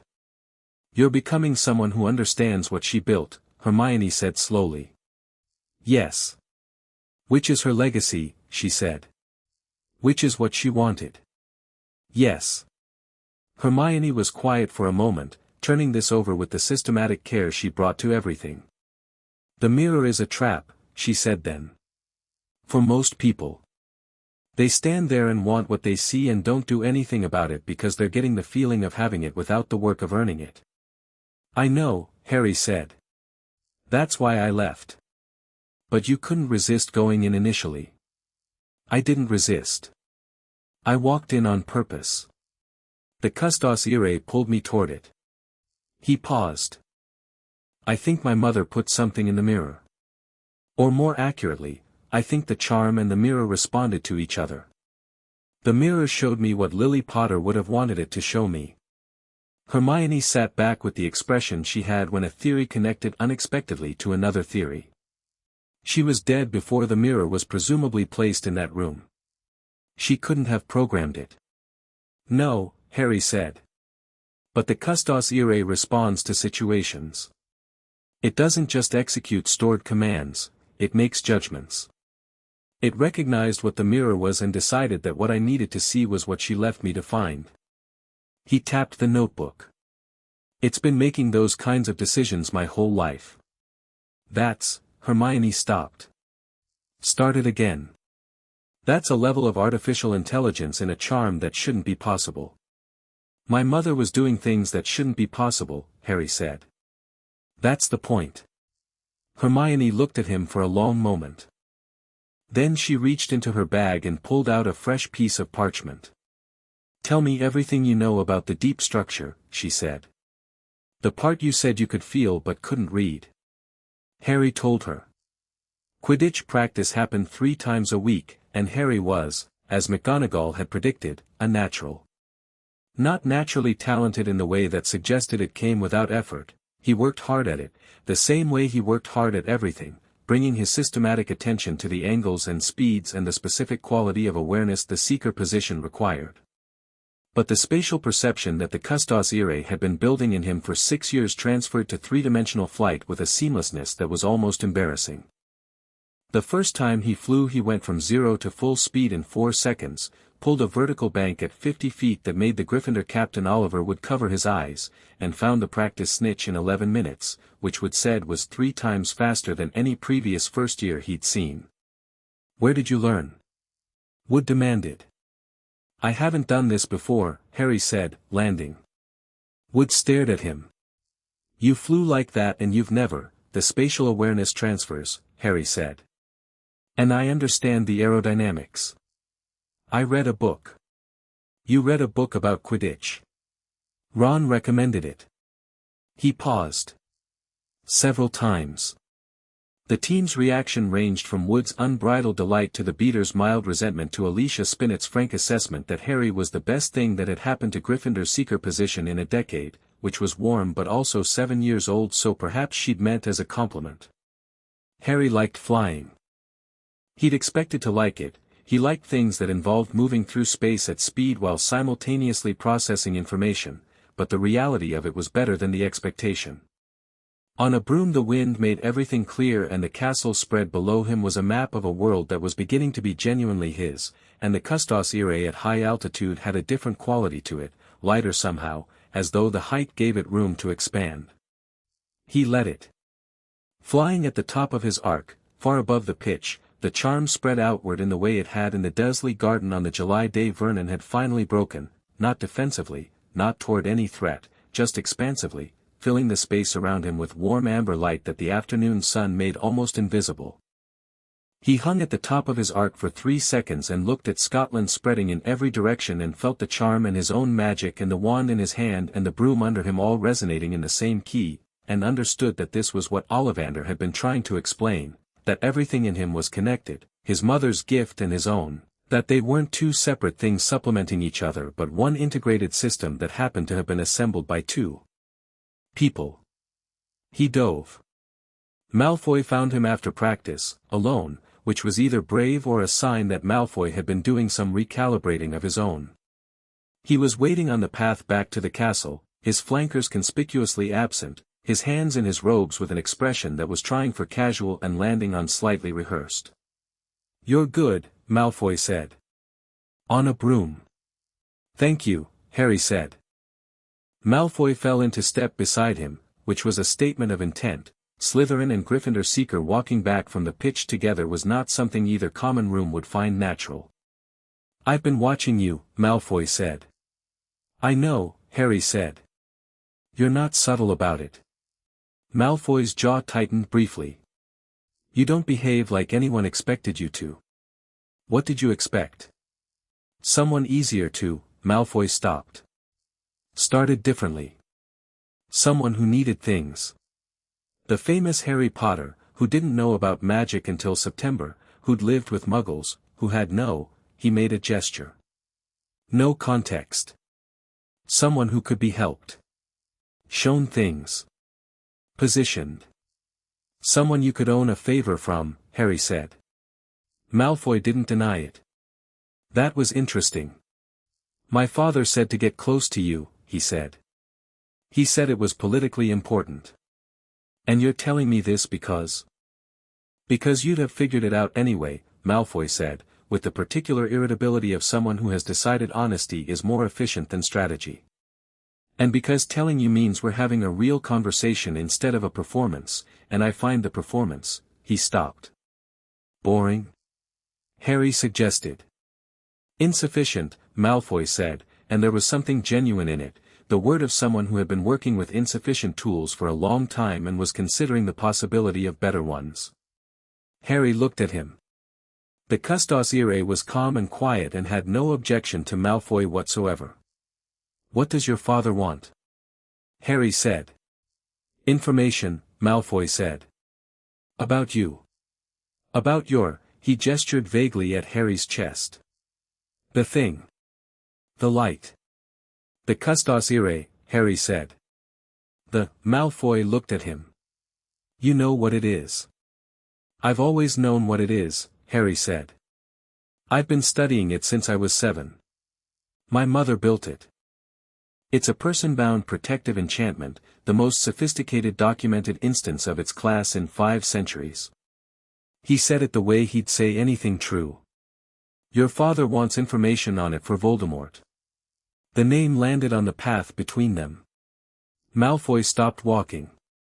His face had gone careful in a way that was different from his usual polish. This was something underneath the polish, something that looked, Harry thought, quite a lot like fear with ambition wearing it as a coat.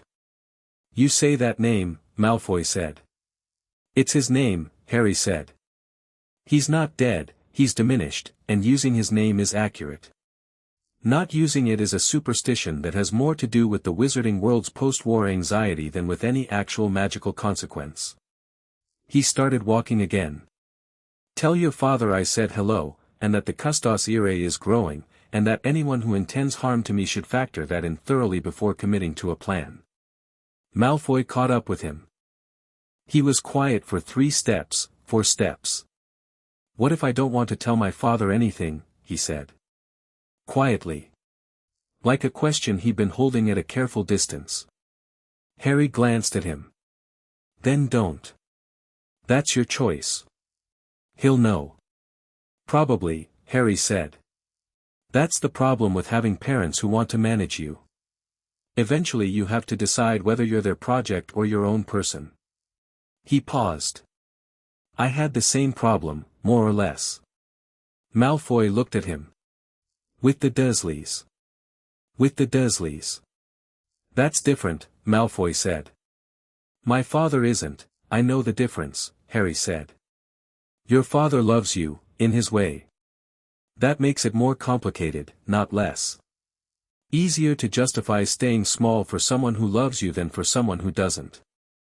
Malfoy was silent for the rest of the path back to the castle.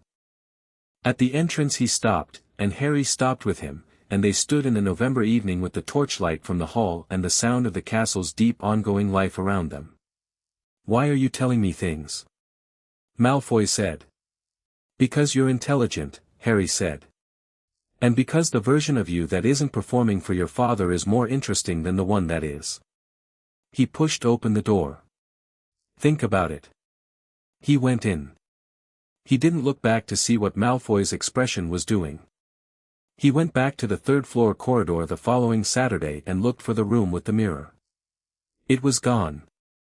Not the room was there, same cold stone smell, same proportions, but the mirror had been moved. Of course it had. He hadn't expected it to stay. He spent 20 minutes confirming it was definitely not there and then went back to his dormitory and sat on his bed with the development notes and thought about what his mother had been writing in the mirror. The 3rd section of the notes was where the mathematics became serious. His mother had used a notation system that combined standard arithmetic symbology with her own shorthand, and he'd been working through it with Hermione's help. Hermione had taken to arithmancy with a focused delight that made her very good at decoding notation systems, and they'd made significant progress over the past 3 weeks. What was emerging from the 3rd section was a picture of the deep structure he'd been feeling for. And the picture was much larger than he'd understood. He'd thought the custos irae was a protective charm. That was the surface of it, the part that had woken up on his 5th birthday and punished Vernon for grabbing his shoulder and continued to punish every attempt to harm him since. The deep structure was something else. Something he was still decoding, still approaching at the edge of his understanding. What he could see so far was this: his mother had not just built protection. She'd built development.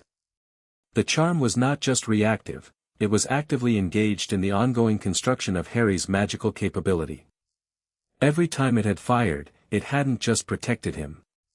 It had been simultaneously doing something to his core magic, strengthening it, refining it, feeding the raw magical power that he'd been born with through the filter of his mother's expertise and producing something that went beyond both. He was not simply Harry Potter plus a protective charm. He was Harry Potter, built by Lily Potter, the way a cathedral is built by its architect, the structure and the builder's vision inseparable. He wrote this in his notebook and stared at it for a long time. Then he wrote, "The deep structure is still activating. It's not done. Whatever she was building in me, it's not done yet." He put the notebook down and pressed both hands against his chest and reached toward the deep structure the way he'd been reaching for months, tentative and careful and patient. This time something reached back. Not the charm's surface warmth. Not the combat readiness. Something deep below all of that, warm and enormous and complex and patient in the way of something that had been waiting 11 years for the right moment to announce itself. He held his breath. The deep structure did not open. It did not explain itself. It pulsed once, long and low and resonant, like a bell struck far underground, and retreated. But it had pulsed at him. Deliberately. In response to his reaching. Not yet, it seemed to say. But soon. He sat on his bed with his hands on his chest and his heart beating normally and the November dark outside the dormitory window, and he thought about his mother at her workbench, working against time, building something much larger than anyone suspected. What are you? He thought, not for the first time. The warmth settled back to its usual steady hum, patient and certain. Ask me again, it seemed to say, when you finish the notes. Quirrell's defense lessons were the strangest thing at Hogwarts, and Harry had catalogued several strange things. Not strange in the manner of Professor Flitwick, who was enjoyably peculiar in the way of someone who had spent too long devoted to a single subject and had taken on some of its properties. Strange in the manner of wrongness. A fundamental wrongness, like a note played slightly flat, below the threshold of immediate recognition but persistent, accumulating. He'd noticed it in the first week and put it in a mental notebook under investigate. Since then he'd added to the entry regularly. Quirrell's stammer was inconsistent, not in the way genuine stammers were inconsistent, which was variable by stress and situation, but in a way that suggested a performance calibrated to a specific effect. He stammered on some words and not others, and the words he didn't stammer on tended to be the words most worth attending to. The smell was wrong. Not obviously, you wouldn't notice it unless you were paying close attention in the specific way the custos irae encouraged Harry to pay attention to everything in a room. But there was something underneath the garlic that was not garlic, something with the quality of something that had been dead and was not quite content with that arrangement. And the custos irae had a specific response to Quirrell that it had to nothing else at Hogwarts. Not the combat readiness of an immediate threat, not the way it had responded to Vernon, or Gareth, or Dudley's gang. Something slower and more serious. When Quirrell was at the front of the classroom, the charm ran at a constant low-level alert, a quiet insistent hum that was categorically different from its ambient warmth. The way you feel the difference in quality between walking in sunlight and walking in cloud, not a dramatic change but a persistent one. He mentioned it to Hermione in the library, carefully. Constant low-level alert, Hermione said, without looking up from her charms essay. From the charm. Distinct from anything else I've encountered at Hogwarts, Harry said. Including Snape, who I'd have expected it to react to given his teaching methods. Snape isn't actually threatening you, Hermione said. He's performing authority in a way that's unpleasant but functionally distinct from harm. I know. The charm agrees. He paused. Quirrell it reads differently. Whatever it's responding to isn't Quirrell himself. Hermione put her quill down. What's behind his turban, she said. Harry looked at her. I've been thinking about it for 3 weeks, she said, with the slight defensiveness of someone who finds their own conclusions uncomfortable. The garlic. The turban. The smell you've described, which I can't confirm because I sit at the back. She folded her hands on the table. Something else is present in that body. Yes, Harry said. Voldemort, she said, flat and direct, because Hermione had adopted his habit of using the name with the equanimity of someone who understood that names were words. That's my hypothesis, Harry said. The charm recognizes an existential threat. Not a harm to Harry Potter, a threat to the fundamental fact of Harry Potter existing. He paused. I felt it once before. A specific quality to it. When I was 5, when it first activated properly. The feeling of the charm responding to something that wanted me not just hurt but gone. That's what it's doing with Quirrell. Hermione was very still. You've been sitting in defense class once a week. Yes. And you're fine with that? I'm prepared, Harry said. There's a difference. Fine implies the situation is pleasant. Prepared implies I know what it is and have thought about how to meet it. What's your plan? Observe, Harry said. Gather information. Understand what he's doing here, what he wants, and when he's going to move. He tapped the development notes. And keep reading, because I think the answer to what I'd be up against is in here somewhere. That's not a plan, Hermione said. That's a methodology. I'm 11, Harry said. A methodology is plenty for now. She looked at him for a long moment, then picked her quill back up. I want to be part of whatever the plan becomes, she said. When it becomes one. You already are, Harry said, and returned to his notes. The first Quidditch match, Gryffindor vs. Slytherin, was the third Saturday in November, and the whole school turned out because they always did, but this year there was the additional drawing power of the famous Harry Potter on a broom, which the Slytherins had apparently found objectionable enough to make signs. The sign said Potter stinks in large green letters. Malfoy, Harry noticed, was not carrying one. Harry found this interesting. The match itself was straightforward by his lights. He tracked the snitch in the first 10 minutes, lost it in the low clouds, found it again at 9 minutes, and caught it at the bottom of a steep dive at the 20-minute mark, pulling out at 30 feet and feeling the small golden ball in his fist with the same clean satisfaction as solving a complicated problem. The noise from the Gryffindor stands was considerable. What happened after the match was more interesting than the match. He was walking off the pitch when the broom jerked. Not the wind, he'd been flying in wind all morning and knew the difference. The broom jerked under him in the specific way of something being externally commanded, a counterpull on his direction of travel, and then it did it again, and the custos irae fired like a starting gun. Not toward the ground. Up, along the line of sight from the teacher's stand, tracing. He didn't have time to trace it fully before he had to focus on not falling, but the charm's directional sense was pointing toward the stand, toward someone in the stand, and the quality of what it was pointing toward was the Quirrell-specific quality, the existential threat quality, which meant, he gripped the broom with both hands and forced it level through the charm's expansion and his own furious concentration, and the jerking stopped as suddenly as it had started.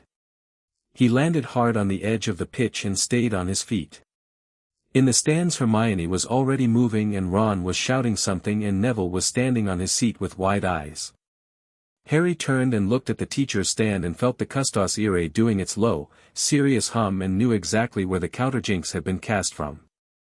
He looked at Snape first, because that was what you were supposed to think, what the narrative logic seemed to want. Snape had his eyes on the pitch and his wand out, not at Harry but in the general direction of the broomstick, and his lips were moving with the quality of a countercurse rather than an original one. Then Harry looked at Quirrell, who was seated 2 places down from Snape, and found Quirrell looking back at him with his usual mild, slightly distant expression that was the expression of a man performing mildness. The custos irae burned steady and certain and pointed. I see you, Harry thought, directly at Quirrell, who was too far away to hear it but who flinched anyway. Harry filed everything he'd just learned and walked off the pitch and let Ron and Hermione and Neville meet him at the edge with their various expressions of alarm and relief and didn't say anything about what the charm had told him, because it wasn't time yet. But he did write 3 new pages in the mental notebook, and he did begin, for the first time, to think about what happened when observation ended and action had to begin. The deep structure pulsed again that night. He was nearly asleep when it happened, the slow long resonance of something enormous turning over in its rest, and this time it was stronger, closer to the surface. He lay in the dark of the dormitory and felt it and thought about what his mother had written in her letter, the part he hadn't told anyone, and thought about the mirror showing her at her workbench pointing at him and pointing at her head. You already know. He lay in the dark with his hand on his chest and felt the deep structure and the surface warmth and the wand on the nightstand and the castle around him and thought, I know enough now to know how much there is to know. That was something. That was progress. He reached toward the deep structure one more time. This time it didn't just pulse. It shifted, slightly, like something adjusting its position. Like something that had been in one configuration beginning, carefully, deliberately, to move into another. Nearly, it seemed to say. Nearly. He fell asleep with his hand still on his chest and the amber warmth of his mother's work wrapped around him like something that had been waiting 11 years for this specific night, in this specific place, with this specific boy who was finally within reach of being ready. Outside the dormitory window the November stars were hard and bright above Scotland, and somewhere in the castle a mirror stood in a new room facing an empty wall, showing nothing to no one, waiting. Chapter 7, The Troll, the Trap, and the Truth. Halloween at Hogwarts was the kind of thing that made you understand why the wizarding world had survived for centuries on spectacle alone.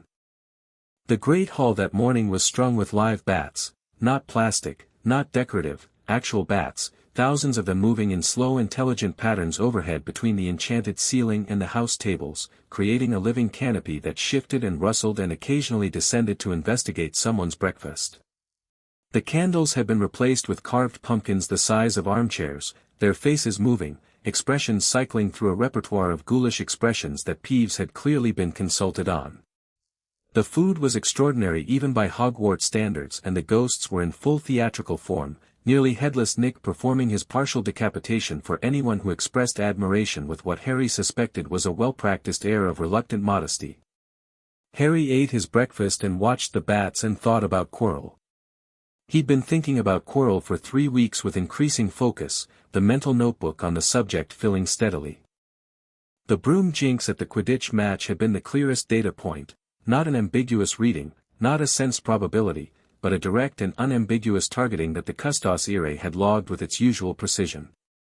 Whatever Quirrell's timeline was, it was accelerating. The charm could feel the difference between something building slowly and something approaching a decision point. It was approaching a decision point. "You're doing the face," Ron said, from across the table with his mouth full of pumpkin pasty. "What face?" "The one where you're thinking about something you haven't told us yet." Ron swallowed. "You've got 3 of them. There's the reading face, which is fine, and the arguing with Hermione face, which is also fine but loud, and then there's this one, which is the one that means something is about to happen." "That's very perceptive," Harry said. "I have 4 older brothers," Ron said. "I learned to read faces before I learned to read words." He paused. "Is something about to happen?" Hermione put her book down from where she'd been reading it propped against the juice jug, which was a habit Madame Pants had been trying to discourage for weeks. "Yes," she said to Ron. "Something's about to happen. Harry's been building toward telling us for a week." "Quirrell," Harry said. They both went still. "Today?" Hermione said. "I don't know exactly.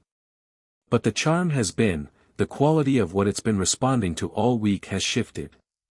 Like something that's been in planning is converting into execution." He looked at his breakfast. "There's something on the 3rd floor. Something being guarded. I think Quirrell wants it, and I think tonight is when he moves." "The 3rd floor corridor," Ron said. "The one with the warning about painful death." "Yes. You've been in it," Hermione said. Not accusingly, she'd known for weeks. "I've been past it. The door at the end has a specific quality to it, magically. 7 layers of protection I could sense from outside it." He looked at them. "My mother's notes have a section on multi-layer guardian enchantments. Dumbledore designed the sequence. I've been working through what each layer probably is." Hermione stared at him. "You've been reverse engineering Dumbledore's security system." "Academically," Harry said. "Is there a difference?" "There is until tonight," Harry said. Ron looked between them with the expression he used when conversations moved faster than his preferred pace. "Right. So. Quirrell's going to try to get through tonight. What's being guarded?" Harry told them about Vault 713. About the small package Hagrid had collected in July, the empty shelf, Hagrid's transparent unwillingness to discuss it. About the timeline, the vault emptied in July, the object moved to Hogwarts, maximum security, the school year beginning in September. "Something powerful," Hermione said. "Something Voldemort wants." "Something Voldemort needs," Harry said. "He's not at full strength. He needs something to restore himself. Quirrell is his means of access." Ron had gone quiet in a specific way. He went quiet when things he'd been told were theoretical became concrete. He was pale under his freckles, but his jaw was set, and Harry noted that Ron's response to genuine threat was not panic but a kind of practical steadying, which was good to know. "So what do we do?" Ron said. We wait, Harry said. We watch the feast. We pay attention to when Quirrell leaves. And then? Hermione said. And then we find out what happens when Voldemort's best current plan meets Lily Potter's best work, Harry said. The feast was extraordinary, as Hogwarts feasts were, and Harry ate steadily and watched the high table with the patient attention of someone waiting for a tell. Quirrell was present for the first hour. He ate very little. Harry had noticed over the term that Quirrell ate minimally, as though the act of eating was something he was doing for appearance rather than need, another item in the notebook. He sat slightly apart from the other staff in a way that was not dramatically isolating but that Harry's spatial awareness registered as maintained distance, a man keeping himself at the edge of a space. He left at 7:43. Harry noted the time on the corner of his napkin, folded it, put it in his pocket. Hermione caught his eye. He nodded. They waited 8 minutes, long enough for Quirrell to be committed to his route, not so long that they'd lose the thread. Then Harry said something to Ron about needing to get a book from Gryffindor Tower, which was the cover story they'd established, and Hermione said she'd come too, and Ron said he was full anyway, and they left the feast with the casualness of 3 students doing a routine thing on a Tuesday evening. In the corridor outside the Great Hall they moved quickly. He'll go for the door on the 3rd floor, Harry said, already moving up the marble staircase. Past that it depends on what the first layer is. I think it's Fluffy, Ron said. Hagrid's dog. 3-headed. I asked Hagrid about it obliquely in September and he went pink in a specific way that told me I was right. Harry took the stairs 2 at a time. Music puts it to sleep. That's in the Romanian folklore tradition, the musical sleep for multi-headed guardians. Of course it is, Hermione said, keeping pace with him. After that, I think there's a devil's snare section, which is Professor Sprout's contribution. Then something involving flying keys. Then a chess set, probably Professor McGonagall's, she plays to a standard that wouldn't be containable in a normal game. You reverse-engineered it from the professors, Hermione said. Each section matches a teacher. Dumbledore would have asked people to contribute what they did best, Harry said. That's how he thinks about people. As capabilities to be deployed. He wasn't critical, just accurate. After the chess there'll be a troll, Professor Quirrell's own contribution, which is a trap, because whatever Quirrell put in he put in knowing he'd need to get through it himself. A troll he can control, Ron said. Or one he's already dealt with. Which is why tonight, Hermione said, catching it. The troll is already handled. That's the tell. When the troll appears in the castle, Quirrell's already past that layer. The 3rd floor corridor was empty when they reached it, which was expected. What was not expected was the door standing open. Not forced open, opened deliberately, and recently. The air from it had the cold, mineral quality Harry associated with something large having been recently alive in an enclosed space, the specific absence of warmth that followed a sleeping creature. He played music, Hermione said quietly. There'll be a harp or, he had one prepared, Harry said. He moved through the door with his wand out. He'd been practicing wand work in the evenings since September, combining his theoretical understanding with Hogwarts' practical curriculum and his mother's annotations, and what he'd developed was not standard first-year capability. Stay together. Don't touch the plants if the next chamber is vines. The dog was asleep. All 3 heads of it, each the size of a dining table, breathing in slow immense rhythms on the stone floor. A small enchanted harp was playing itself in the corner with the self-satisfied air of a charm doing its job. The trapdoor beneath it was open. Harry went first. The drop was longer than expected and the landing was onto something soft that tried to wrap itself around him immediately. Devil's snare, he'd known it was coming and still the speed of it was startling, the vines moving with the intelligent enthusiasm of something that had been waiting. He held very still. Don't struggle, he said. Light, Hermione, the flames she produced drove it back in under 3 seconds. Ron landed after, thrashed for 2 seconds, and then followed Harry's voice to the light. They moved through the chamber, Hermione's flame clearing the path, and into the next room where a ceiling full of winged keys shifted and glittered in the torchlight. The lock on the far door was obvious. "Broomsticks," Ron said, looking up. "He came through here," Harry said. "One of the keys is already tired." He caught one. "The lock's already unlocked." He pushed the door open without needing the brooms. The chess room was vast and the chessmen were enormous, stone and silent, and the door on the far side was also already open. Quirrell had come through and the chessmen had reset. Ron looked at the board with a specific expression that Harry filed for later. He was good at this.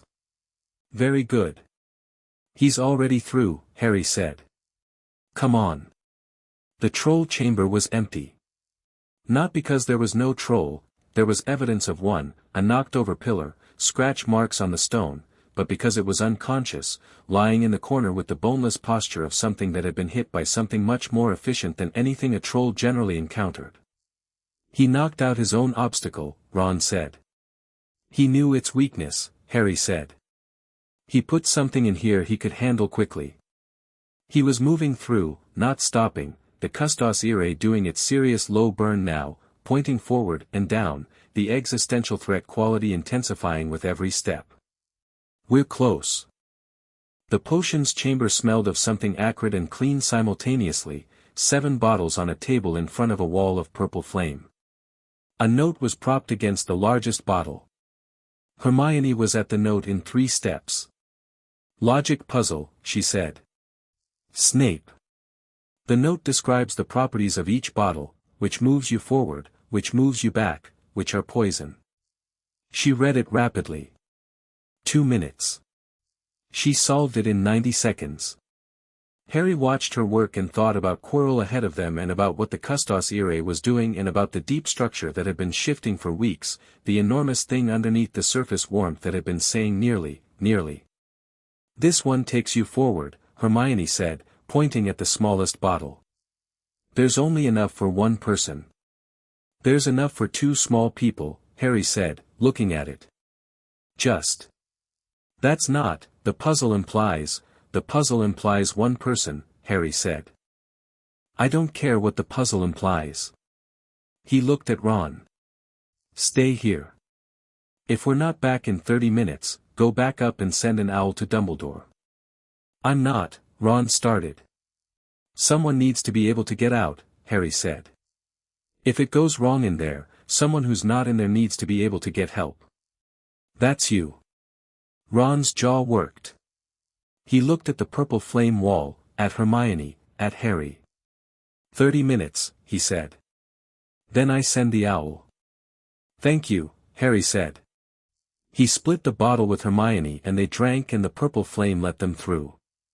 The last chamber was lit with the particular quality of torchlight that makes stone rooms feel older than they are, and it was full of mirror. The mirror of Eriste stood at the room's center, positioned as deliberately as a piece of furniture in a space designed around it. And in front of it stood Quirrell, his back to the door, both hands raised toward the mirror's surface with a quality of concentration that said he'd been standing there long enough to be frustrated. The custos irae fired. Not in the single-directional burst of its combat mode. Not in the atmospheric resistance of its verbal cruelty mode. It rose the way it had in the Dursley garden, expansive and certain, amber light pushing outward from Harry into the stone chamber, filling the space from floor to ceiling in the time it took him to cross the threshold. Quirrell spun. In the amber light his face was wrong. Not in the subtle way Harry had been observing all term. Wrong in the full, visible, impossible to dismiss sense, his face pulled sideways, expressions moving across it that weren't his own, some echo of another presence moving beneath his features the way something moves beneath thin ice. "Potter," Quirrell said. His stammer was gone. Entirely. Nothing left of the performance. "Quirrell," Harry said. Hermione had her wand up. Harry noted this peripherally and was glad of it. Behind Quirrell the mirror continued its light, amber, deep, the same quality Harry had seen in Vault 487 and in the corridor 3 weeks ago, and Harry understood in a flash what Dumbledore had understood when he placed it here. The mirror wouldn't show Quirrell the stone. It would show him himself using it. The desire to use was not the same as the desire to have, and the mirror made that distinction. Lily Potter had understood this principle before Dumbledore had applied it here. Her charm made the same distinction, between intent to harm and mere proximity, between using violence and being capable of it. Quirrell stepped toward him. "Give me the stone," Quirrell said. "I don't have it," Harry said. "The mirror will show you where it is," Quirrell said. "I have observed you, Potter. All term. The thing inside you, that light, it responds to the mirror. You've been to the mirror. Whatever she built in you, it can find what the mirror hides." "You've been watching me go to the mirror," Harry said. "You saw me in that corridor 3 weeks ago." "I saw the light," Quirrell said. "The same light. The same frequency." He took another step. "She was remarkable, your mother. He has said so, many times. He says her work was the finest of its kind." "He says, don't," Harry said. The word came out flat and absolute, and the Custos Irae expanded another foot in every direction, and the amber light brightened, and Quirrell stopped walking. "Don't tell me what he says about her," Harry said. "He killed her. What he thinks of her work is not something she would have wanted or needed." A sound came from Quirrell then that was not Quirrell's voice, a hissing, layered sound, like several voices occupying the same register, and Quirrell's hand went to the back of his turban. "Let me speak to him," said the voice that was not Quirrell's. Quirrell's hands unwound the turban. Slowly, methodically, like a man who had been instructed to do something he found distasteful and was doing it anyway. The layers fell away and what was on the back of Quirrell's head turned around. Harry looked at Voldemort's face on the back of Quirrell's skull and felt the Custos Irae do something it had never done before. It went silent. Not the silence of retreat. Not the silence of standby. A total, absolute, ringing silence, the silence of an instrument that has hit its highest possible note and passed beyond the range of hearing. The amber light in the room didn't dim. It intensified, but inward, pulled tight against Harry's skin, pressed close to his sternum as though gathering itself. Voldemort looked at him with his snake's eyes and his chalk-white face and his nostril slits and his red gaze, and Harry looked back, and the two of them regarded each other across the stone floor of the chamber beneath Hogwarts with the mirror of Erised throwing amber light between them. "Harry Potter," Voldemort said. His voice was the specific quality of threat that the Custos Irae had been built to address. Existential. Personal. Not just harm to Harry Potter but the intention to unmake the fact of Harry Potter. The voice of a man who had tried once and failed and was prepared to try again. "Your mother," Voldemort said, and Harry's hands curled, "was extraordinary. I never hated her for it. I respected her. The charm she built has inconvenienced me. I would like it to stop." "That's not something I can help you with," Harry said. "You misunderstand," Voldemort said. "I'm not asking you to dismantle it. I'm asking you to stand aside. Give me the stone and leave this room and I will consider the debt of your mother's murder paid. She inconvenienced me. I killed her. We are even. You need not die tonight." "We're not even," Harry said. "We will never be even. And you're not getting the stone. You don't have the stone." "I know," Harry said.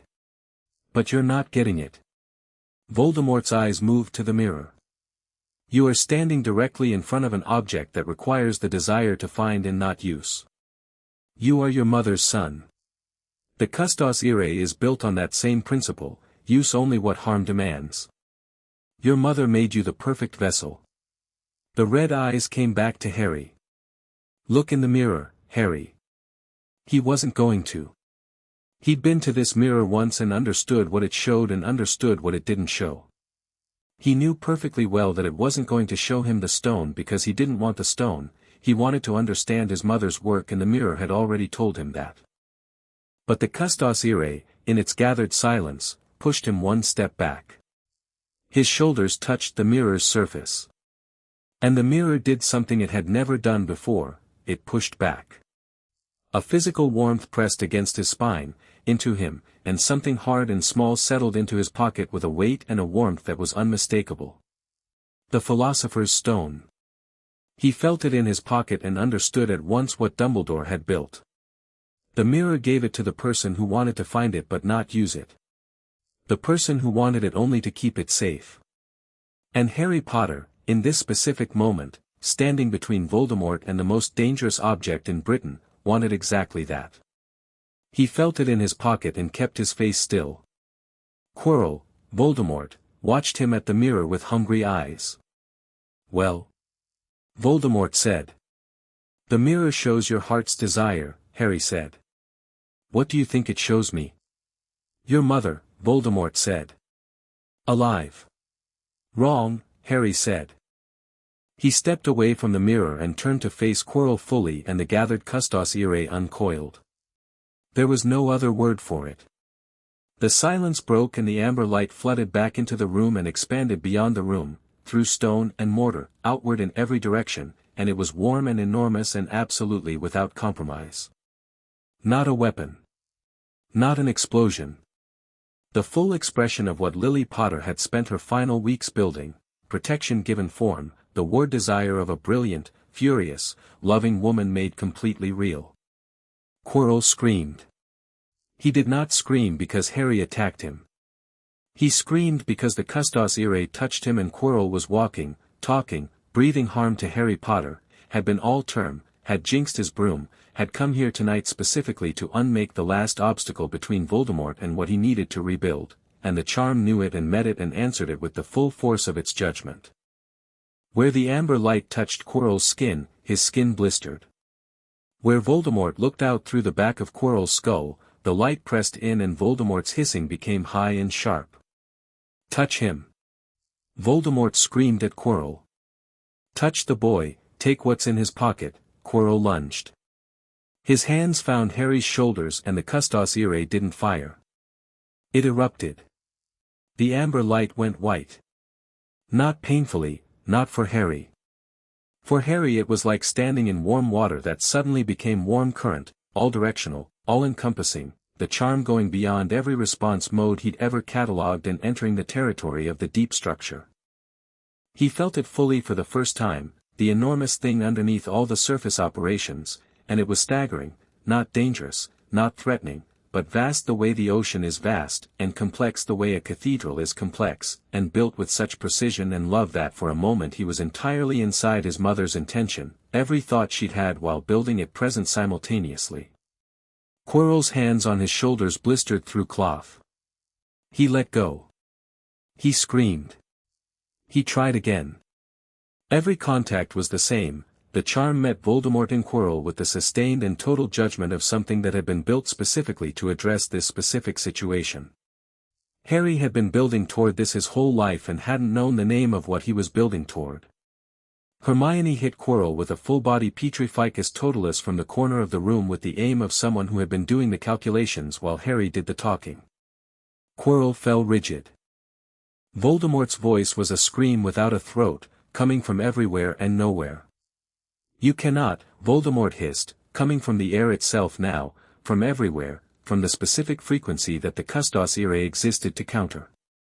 "You are a child. You are 11 years old. You are, my mother's," Harry said. The deep structure fully opened.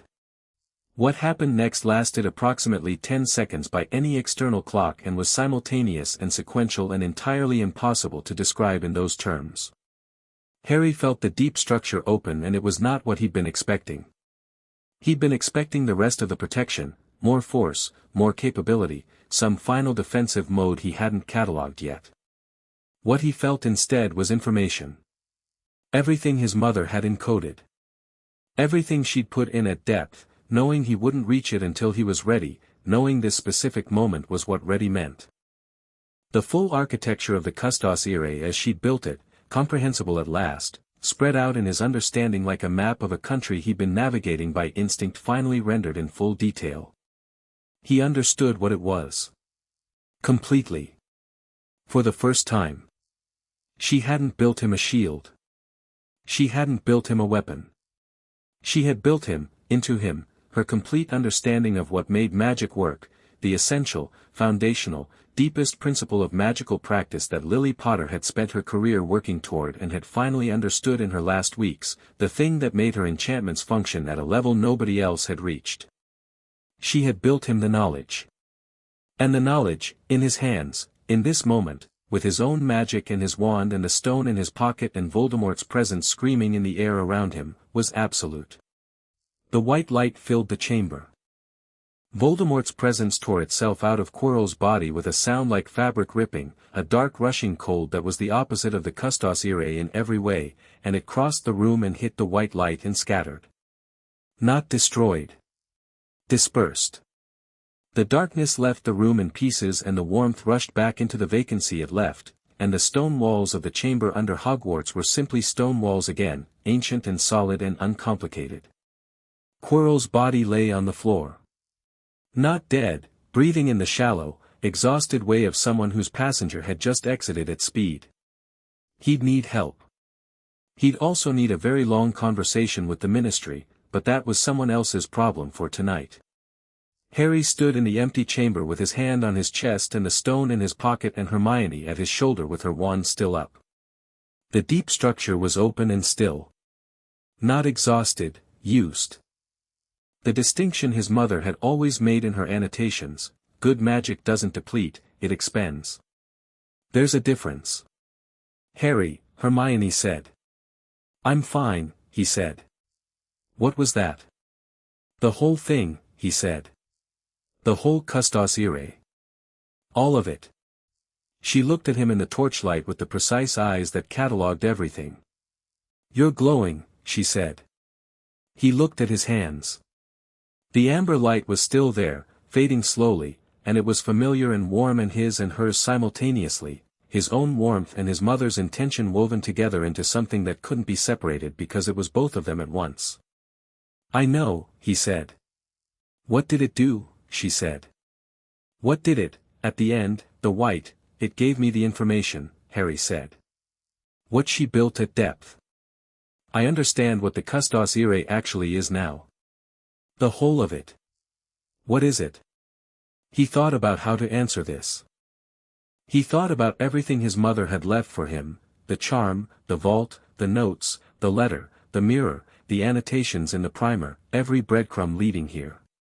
He thought about standing in Vault 487 looking at the workbench and thinking, she spent her remaining time building something for someone else. It's her understanding, he said. Of how magic works. At the deepest level. She spent her whole career working toward it and she got there in the end and she put it in me so I'd have it when I needed it. He paused. The protection was always real, that was always what it was doing. But underneath that, all along, she was building me a foundation. A complete theory of magical practice. He looked at his hands again. She gave me everything she knew. Hermione was quiet. That's, she started. I know, Harry said. That's the most, I know, he said again, and his voice was doing its inconvenient thing and he let it. Dumbledore arrived 11 minutes later, sweeping through the door with the speed of a man who had been alerted and had come immediately, which surprised Harry slightly. He'd have expected more delay from someone who was supposedly not in the country. He took in Quirrell on the floor, the extinguished mirror glow, the absence of dark presence in the air, and Harry and Hermione standing in the middle of all of it, and his face did something that was not the relief of a plan confirmed. It was the genuine, unmanaged, humbling surprise of a very intelligent man confronting the reality that he'd significantly underestimated what he was working with. You went through, Dumbledore said. Yes, Harry said. Both of you. He looked at Hermione, who met his gaze with the direct precision of someone who had decided in the last 20 minutes that she would not apologize for being present. Both of us, Harry agreed. Dumbledore looked at Harry for a long moment. The stone, he said. Harry reached into his pocket and put it on the floor between them, because it was not his and was never going to be his and putting it somewhere neutral was the appropriate thing. Dumbledore picked it up. He held it for a moment, looking at it, and then looked at Harry with those eyes that were simultaneously warm and calculating and tonight, genuinely uncertain. "You triggered the deep structure," Dumbledore said. Harry met his gaze. "You knew it was there." "Your mother told me she was building something multilayered." She didn't tell me everything."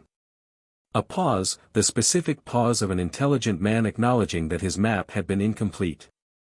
"She was very private about her work." "She was private because she knew you'd try to slow it down," Harry said. Not accusing, still accurate. "Because you thought I'd be too powerful too early. Mrs. Figg showed me your letter. Allow it to run its natural course without interference." Dumbledore looked at him. "Yes," he said. "You were worried," Harry said. "That I'd be unmanageable." "I was worried," Dumbledore said carefully, "that you would be powerful before you were wise." Harry looked at him. Then he looked at the stone in Dumbledore's hand and at Quirrell on the floor and at Hermione beside him, who had solved the potions puzzle in 90 seconds and come down here anyway because you didn't send people you cared about to face things alone. "How did I do?" Harry said. Dumbledore was quiet for a moment. Then something happened to his face that was, Harry thought, the most honest expression he'd seen on it, the managed warmth falling away and leaving something older and simpler and genuinely moved. "Lily would be proud," Dumbledore said. The custos irae pulsed, warm and certain, the final word. Chapter 8, The Philosopher's Stone and what Lily left behind. The hospital wing at Hogwarts smelled of clean linen and something herbal that Madame Pomfrey kept simmering in a pot near the window, and it was very quiet at 2 in the morning when Harry sat up in the bed she'd assigned him and looked at the ceiling and thought about everything that had just happened. He wasn't hurt. Madame Pomfrey had checked him over with the thorough efficiency of someone who had seen a great deal and was not easily alarmed, and had found nothing physically wrong beyond the kind of exhaustion that came from expending enormous magical force, which she treated with a potion that tasted of warm honey and had the same quality as the custos irae's ambient warmth, which he found interesting enough to note. Hermione was in the bed next to his, asleep. She'd been asleep since Madame Pomfrey had given her the same potion, which had hit her like a wall because she'd been running on adrenaline and problem-solving for 3 hours and her body had apparently decided that the moment it was allowed to stop it was going to stop comprehensively. Ron had arrived at the hospital wing before them, already there when Dumbledore had brought Harry and Hermione up. Ron had apparently sent the owl at exactly the 30-minute mark, not a minute before or after, and had then stationed himself outside the hospital wing because he had decided that if Harry came back injured he was going to be there and nobody had suggested otherwise.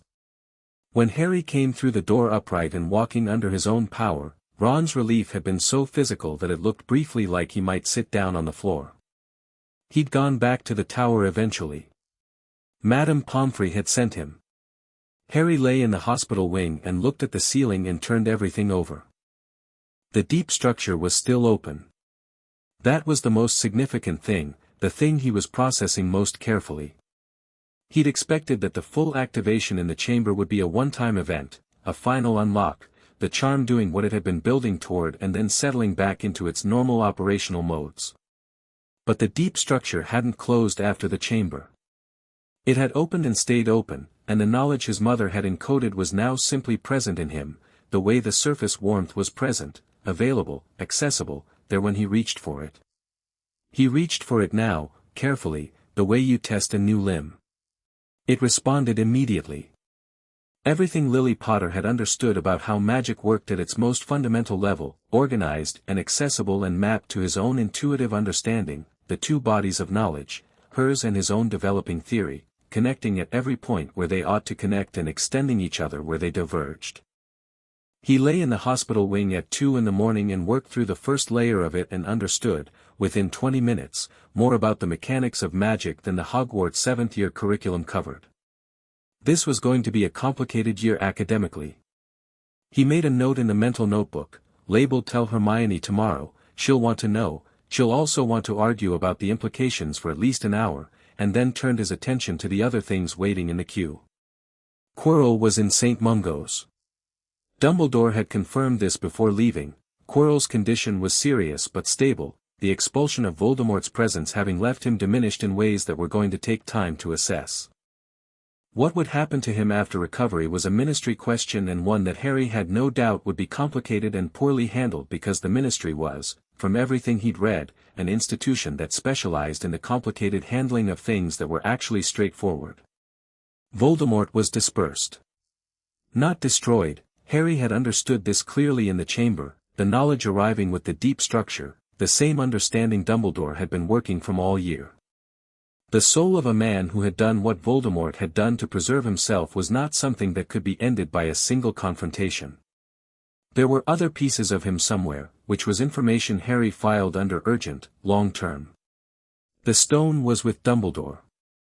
What Dumbledore would do with it was his own affair, though Harry had thoughts about the wisdom of keeping it in existence that he intended to share at an appropriate moment. And the Custos Irae was different. Still present. Still warm. Still entirely his mother's and entirely his simultaneously. But the relationship between them had changed in the chamber in a way he was still mapping, the surface-level protective functions and the deep structure now integrated in a way they hadn't been before. Before tonight they'd been layers, the surface did its work and the deep structure waited. Now they were one architecture, fully operational, and the scope of what that meant was going to take him time to fully understand. He pressed his hand to his chest. The warmth responded, immediate and warm and complex and complete. Hello, he thought. The warmth pulsed back, and it felt, he searched for the right word and arrived at satisfied.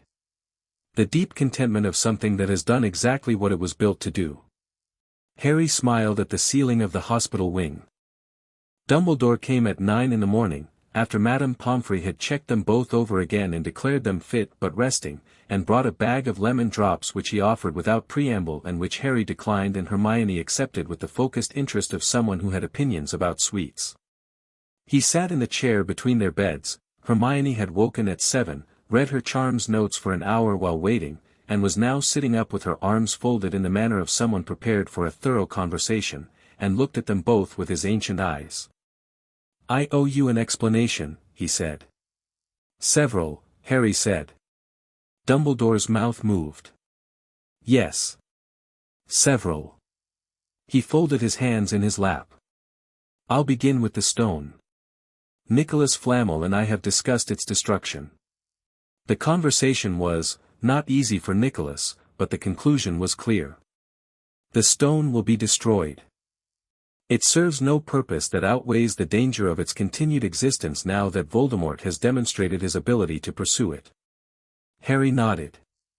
He'd thought this was the right answer. He was glad Dumbledore had arrived at it. Second, Dumbledore said, Professor Quirrell's situation. He will recover physically. What the Ministry chooses to do with his case will depend in part on what he remembers and chooses to share of the past year, and I confess I am not sanguine about the Ministry's capacity for nuance in these matters. He paused. I will do what I can. You'll manage it, Harry said. Not critically. You'll manage everything around it so the outcome lands where you think it should. Dumbledore looked at him. Yes, he said, which was honest. I will. That is what I do. I know, Harry said. I've been thinking about that for 3 years. Since Mrs. Figg showed me your letter. Arabella should perhaps have been more selective about what she showed you. She made a judgment about what I deserved to know, Harry said. I think she was right. You made a judgment about what I should be allowed to know, and I think you were wrong. I turned out fine anyway, but that's not the point. Dumbledore was very still in his chair. Hermione was very still in her bed, watching this conversation with the fixed attention of someone who was memorizing it. The point, Harry said, is that you knew about the Custos Irae from the night it was made. My mother told you she was building it. You chose not to tell me about it, not to help me understand it, not to give me any context for what I was living with and learning to control from the age of 5. You watched from a distance and called it allowing things to run their natural course. I believed, Dumbledore said carefully, that intervention would slow me down, Harry said. Make me too powerful too early. Yes, I know. He held the older man's gaze. Here's what I want you to consider, Professor. You made a decision about my development based on what was strategically convenient for the war you've been fighting since before I was born. You didn't make it based on what was good for me.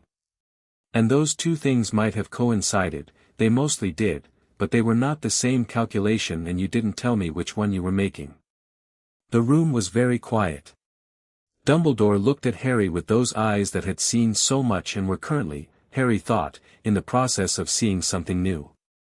Your mother, Dumbledore said finally, argued with me in very similar terms. I know, Harry said. She wrote about it in her letter. Something crossed Dumbledore's face, grief, respect, surprise, and something underneath all of those that was simply the quality of a man recognizing that the world was not short of remarkable people. What did she say? He said. She said you were the best strategic mind of your generation, Harry said. And that the difference between a strategic mind and a wise one was that a strategic mind calculated outcomes and a wise one calculated people. He paused. She said you were working on the difference. Dumbledore was quiet for a long moment. She was right, he said. She was generally right. It was occasionally inconvenient. He looked at Harry with a quality of attention that was different from the usual warm and calculating. Something more direct, less managed. I am sorry, Harry. For the distance. For the calculation rather than the care. You deserved better than a monitor and a long-range strategy. Harry considered this. He thought about 5 years old and the cupboard and the warmth that had finally woken up and the feeling of not being alone for the first time. He thought about Mrs. Figg's kitchen and proper tea and the gradual construction of a person out of books and exercise books and one annotated charms primer. He thought about Hagrid in the park with squashed pasties and Madame Malkins and Vault 487 and the warmth in his chest that had grown through all of it, patient and certain. He thought about his mother at her desk in the last weeks of her life, working. Thank you, he said. Don't do it again. Dumbledore blinked. Then he laughed, not the warm-managed chuckle of a headmaster but something real and slightly surprised. No, he said. I will try very hard not to. Good, Harry said. Hermione, who had been silent for this entire exchange, said, What about Voldemort? He's dispersed but not gone. Dumbledore looked at her with the expression of someone who had just been reminded that there were two remarkable people in this room. No, he said. Not gone. Harry thinks there are other anchors, Hermione said. Pieces of himself he's made permanent. Dumbledore's gaze sharpened. What makes you think that? He asked Harry. The deep structure, Harry said. When it opened fully in the chamber, I understood something about what Voldemort has done to himself. The quality of his presence, the thing that Custos Ire has been responding to all year, it's wrong in a specific way. Like a photograph that's been copied too many times and each copy has taken something from the original. He paused. He's not all in one place. He's distributed himself. I think the charm recognizes that because my mother built it to recognize existential threat, and an existential threat that's in multiple places is harder to respond to definitively. Dumbledore was very, very still. You understood this from the deep structure, he said. My mother encoded her understanding of fundamental magic into the charm, Harry said. That includes the theoretical framework for what Voldemort has done. She was a protective enchantment specialist. She understood what it meant to put pieces of yourself into permanent magical objects. He looked at Dumbledore steadily. You already know about this. You've been investigating it. For some years, Dumbledore said. Yes. How many anchors? I don't know precisely. Several. Then we have several problems to solve, Harry said. After the year is over. In the years ahead. He'd said it deliberately and Dumbledore registered it, the subtle straightening, the recalibration of what was being offered and asked for simultaneously. Yes, Dumbledore said. I believe we do. Ron visited at 11 with a bag of every flavor beans and the news that Gryffindor had won the House Cup, which McGonagall had apparently awarded last-minute points for what she'd described, in the staff meeting Harry wasn't supposed to know about, as exceptional courage, intellectual application, and the exercise of mature judgment under conditions significantly exceeding what could reasonably be expected of first-year students. She also said, Ron reported, eating a bean with the cautious optimism of someone who'd had too many grass flavor experiences, that Neville got 10 points for standing up to us in October. About the curfew thing. He was right to do that, Harry said. I know, that's why she gave him the points. Ron ate another bean. He's pleased. His gran sent him a letter. Harry thought about Neville on the train in September, round-faced and apologetic, holding a toad with the resigned energy of ongoing crisis management. Neville in Transfiguration turning his match into a needle on the third try because someone had pointed out that his wand grip was wrong. Neville standing up in the common room in October with his chin set and his voice shaking and telling them they'd lose points and that he wasn't going to let them sneak out even though he was scared. It takes a great deal of bravery, the hat had said, because his moral architecture was more load-bearing than his confidence and the moral architecture would not budge. He deserved more than 10 points, Harry said. McGonagall looked like she agreed, Ron said. She gave him 10 points while looking like she wanted to give him 50. Hermione had been making notes throughout this conversation in her characteristic way, ideas connecting to other ideas, everything getting written down before it could escape. She looked up now. Harry, she said. The deep structure. The knowledge your mother encoded. Do you think, is it accessible the way a memory is accessible, or is it more integrated than that? More integrated, Harry said. It's not like remembering something she knew.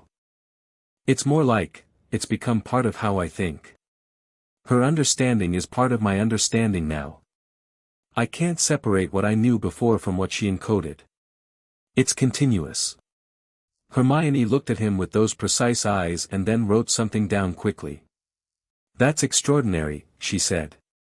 The enchantment didn't just transfer information. It integrated it. She stopped. That's going to take me a long time to think through fully. Take whatever time you need, Harry said. I think we have several years. Can I ask you questions? Regular questions. When I'm working through it? Yes, Harry said. That's what I'm for. Ron looked between them. What are you both on about? Magic theory, Hermione said. Right, Ron said, eating another bean with resigned acceptance. Vomit flavor. He looked at it. Every time. McGonagall came in the afternoon. She came alone, without the headmaster, without pretense of official purpose, and she carried a tin of shortbread which she set on Harry's bedside table with the matter-of-fact air of someone who has decided that acts of care are most effectively delivered without announcement. She sat in the chair and looked at him. Madame Pomfrey tells me you're physically recovered, she said. Yes, Harry said. Good. She straightened the tin slightly. I want to discuss the events of last night not as your head of house but as, someone who was your mother's teacher, and who therefore has an interest in how her son is doing that is somewhat beyond the professional. Harry looked at her. How are you doing? He asked, because it seemed like the right question. McGonagall blinked. Then she did the thing her face sometimes did, a brief, complete honesty before the composure reasserted. I am, relieved, she said. And troubled. And proud, though I reserve the right to qualify that with considerable concern about the recklessness of what you did. It wasn't reckless, Harry said. You went through 6 layers of security with a classmate. I understood what each layer was before I went through it, Harry said. I'd been working on it for 2 months. Hermione solved the potions puzzle in 90 seconds. We made an informed decision based on available intelligence and a clear understanding of the risk. That's preparation, not recklessness.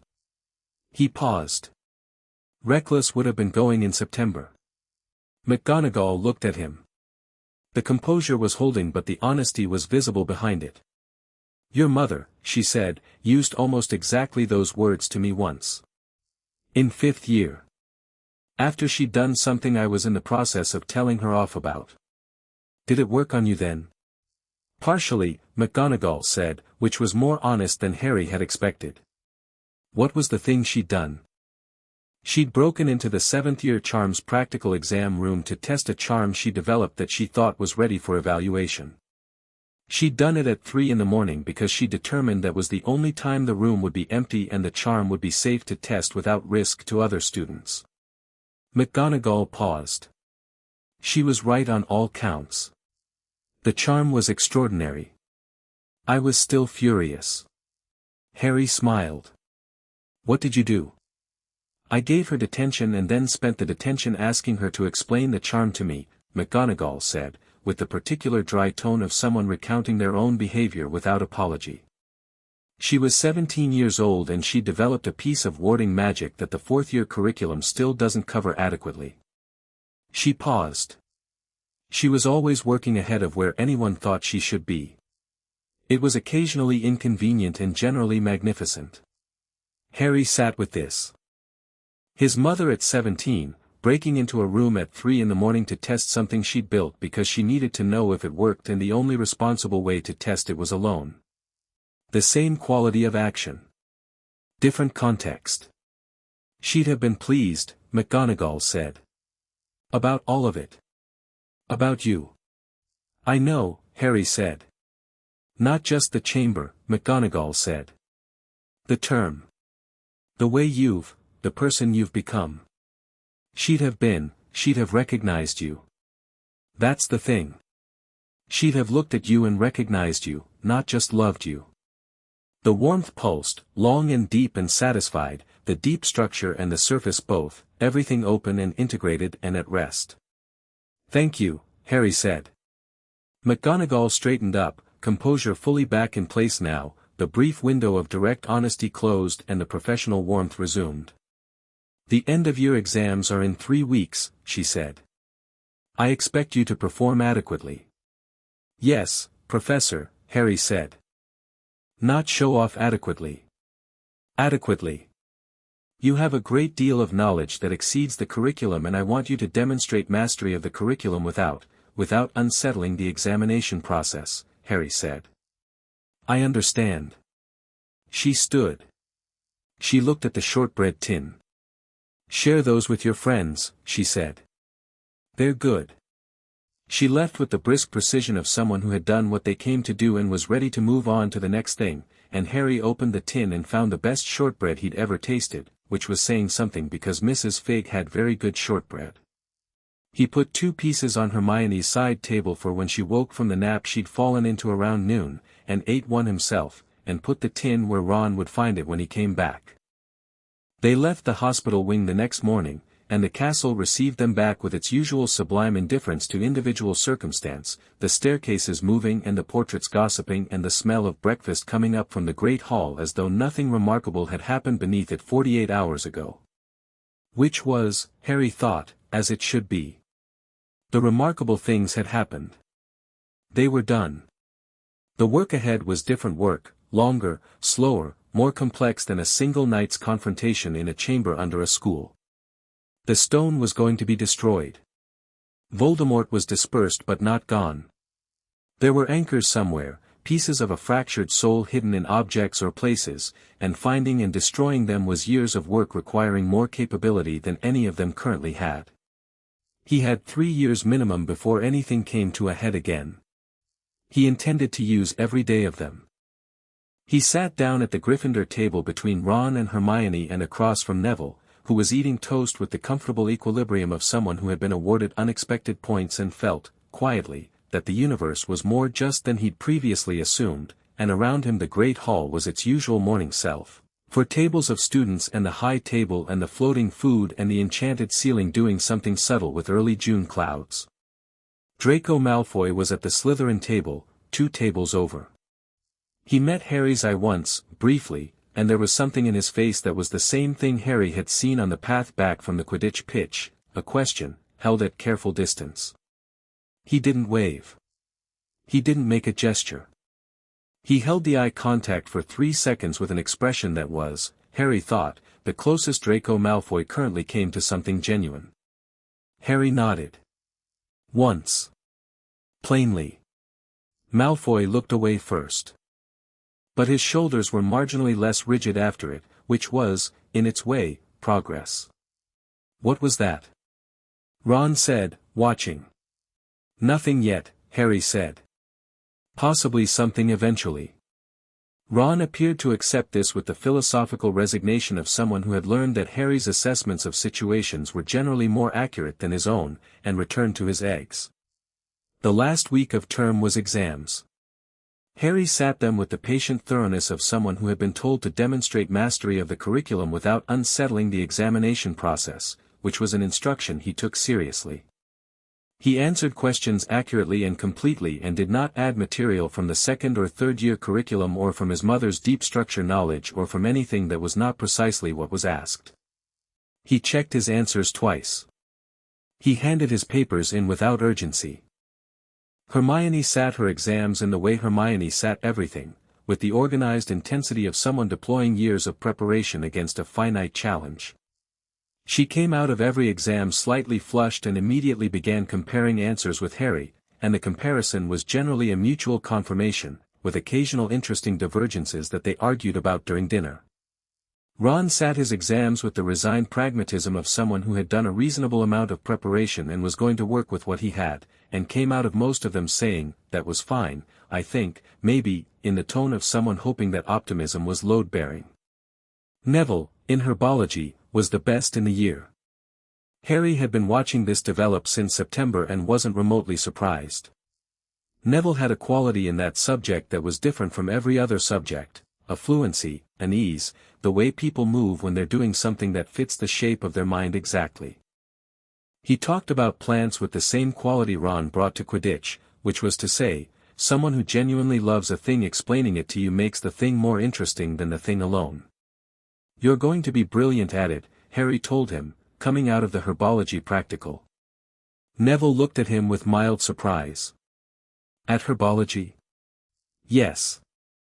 "I know herbology," Neville said, slightly confused. "I mean, I've always known herbology. Gran taught me before I came to school. My great-uncle Algy used to test me on plant properties from the time I could read." "I know," Harry said. "That's not what I mean. I mean you're going to be extraordinary at it. The kind of good that changes things." Neville looked at him for a moment with the expression he used when Harry said something that was too direct to be politeness and too specific to be flattery. "How do you know?" he said. "I can feel quality of intention," Harry said. It was the simplest way he could put it. The Custos Irae had given him, among its many gifts, a deep sensitivity to the quality of the magic in people around him, not in an invasive way, just in the way of a person whose own magic had been integrated with his mother's understanding of what made magic work. When you talk about plants, your magical intent is completely clean. No noise, no conflict. Just you and the subject moving in the same direction. Neville processed this. Is that unusual?" "More than you'd think," Harry said. Neville was quiet for a moment. "My gran thinks I should try to be like my father," he said. "My dad was an Auror. She wants me to be an Auror." "What do you want?" Harry said. Neville looked at his hands. "I want to know everything about plants," he said. "Everything there is to know. I want to find new ones. I want to understand what they can do that we don't know yet." He paused.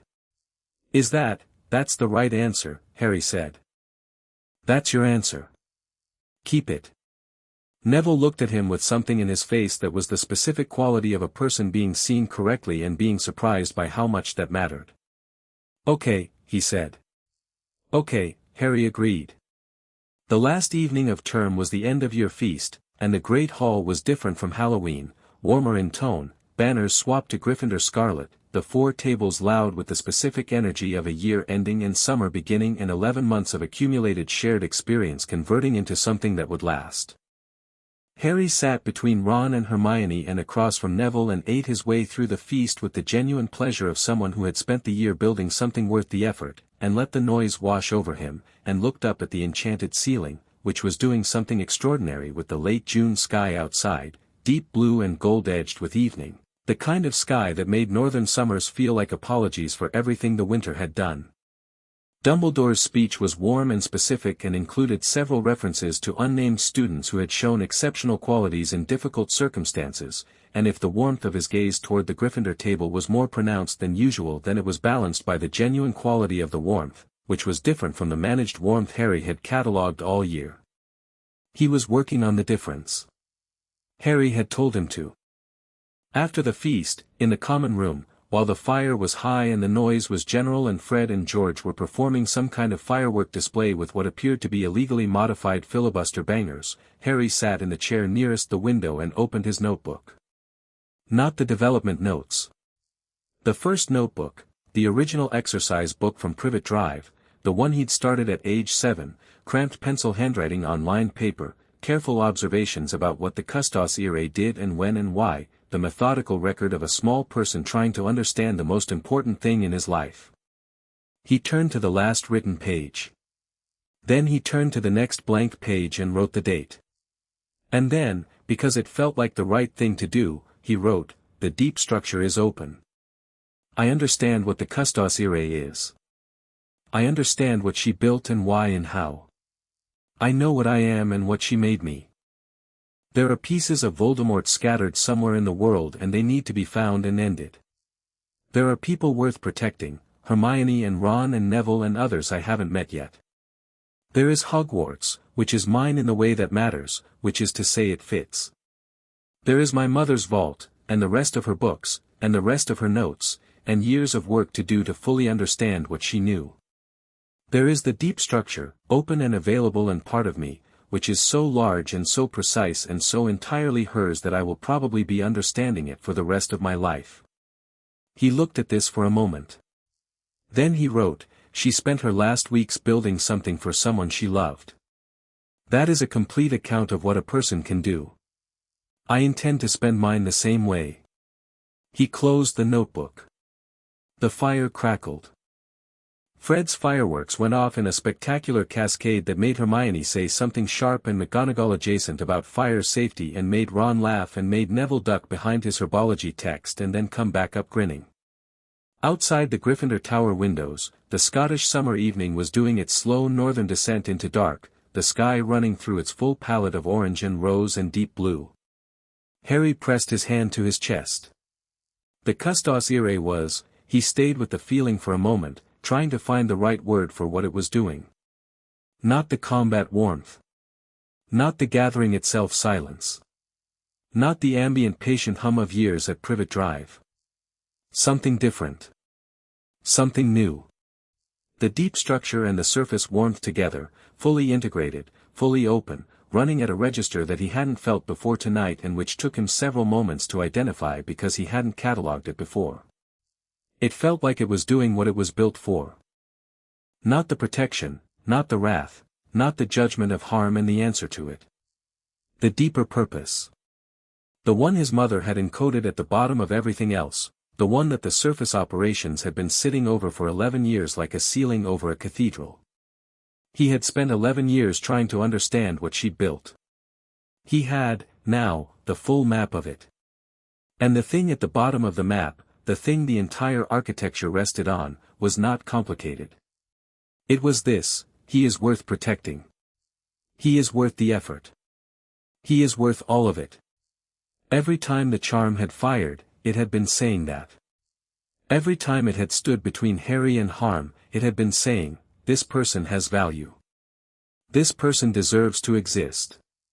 This person's safety matters," and someone thought so carefully enough about that truth that they encoded it into something permanent. He sat in the Gryffindor common room on the last evening of his first year at Hogwarts and felt his mother's complete conviction about his worth running through him like current, and he thought about the cupboard under the stairs and the 31-inch width and the drawer he'd kept closed because wanting things led to disappointment, and he thought about a 5-year-old boy with the warmth finally waking up in his chest. He thought about "hello," said very quietly in the dark. He thought about all the ways the warmth had answered back. He put his face in his hands for a moment, not in distress, just in the way of someone receiving something too large for upright posture, and breathed through it, and then straightened up, and looked at his friends by the fire, and looked at the summer sky beyond the window, and felt the deep structure running steady and certain and enormous in his chest like something that had been waiting for exactly this moment since the night it was made. You were right, he thought. About all of it.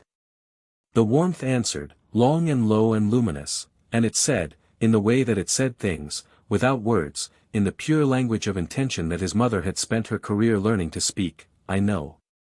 I always knew. And outside, the last light left the sky over Scotland, and the stars came out one by one over the towers of Hogwarts, and inside the common room the fire was warm and the noise was good noise, and Harry Potter sat in the middle of his life with everything his mother had given him, open and integrated and entirely, completely his. The first year was over. The rest of it was just beginning.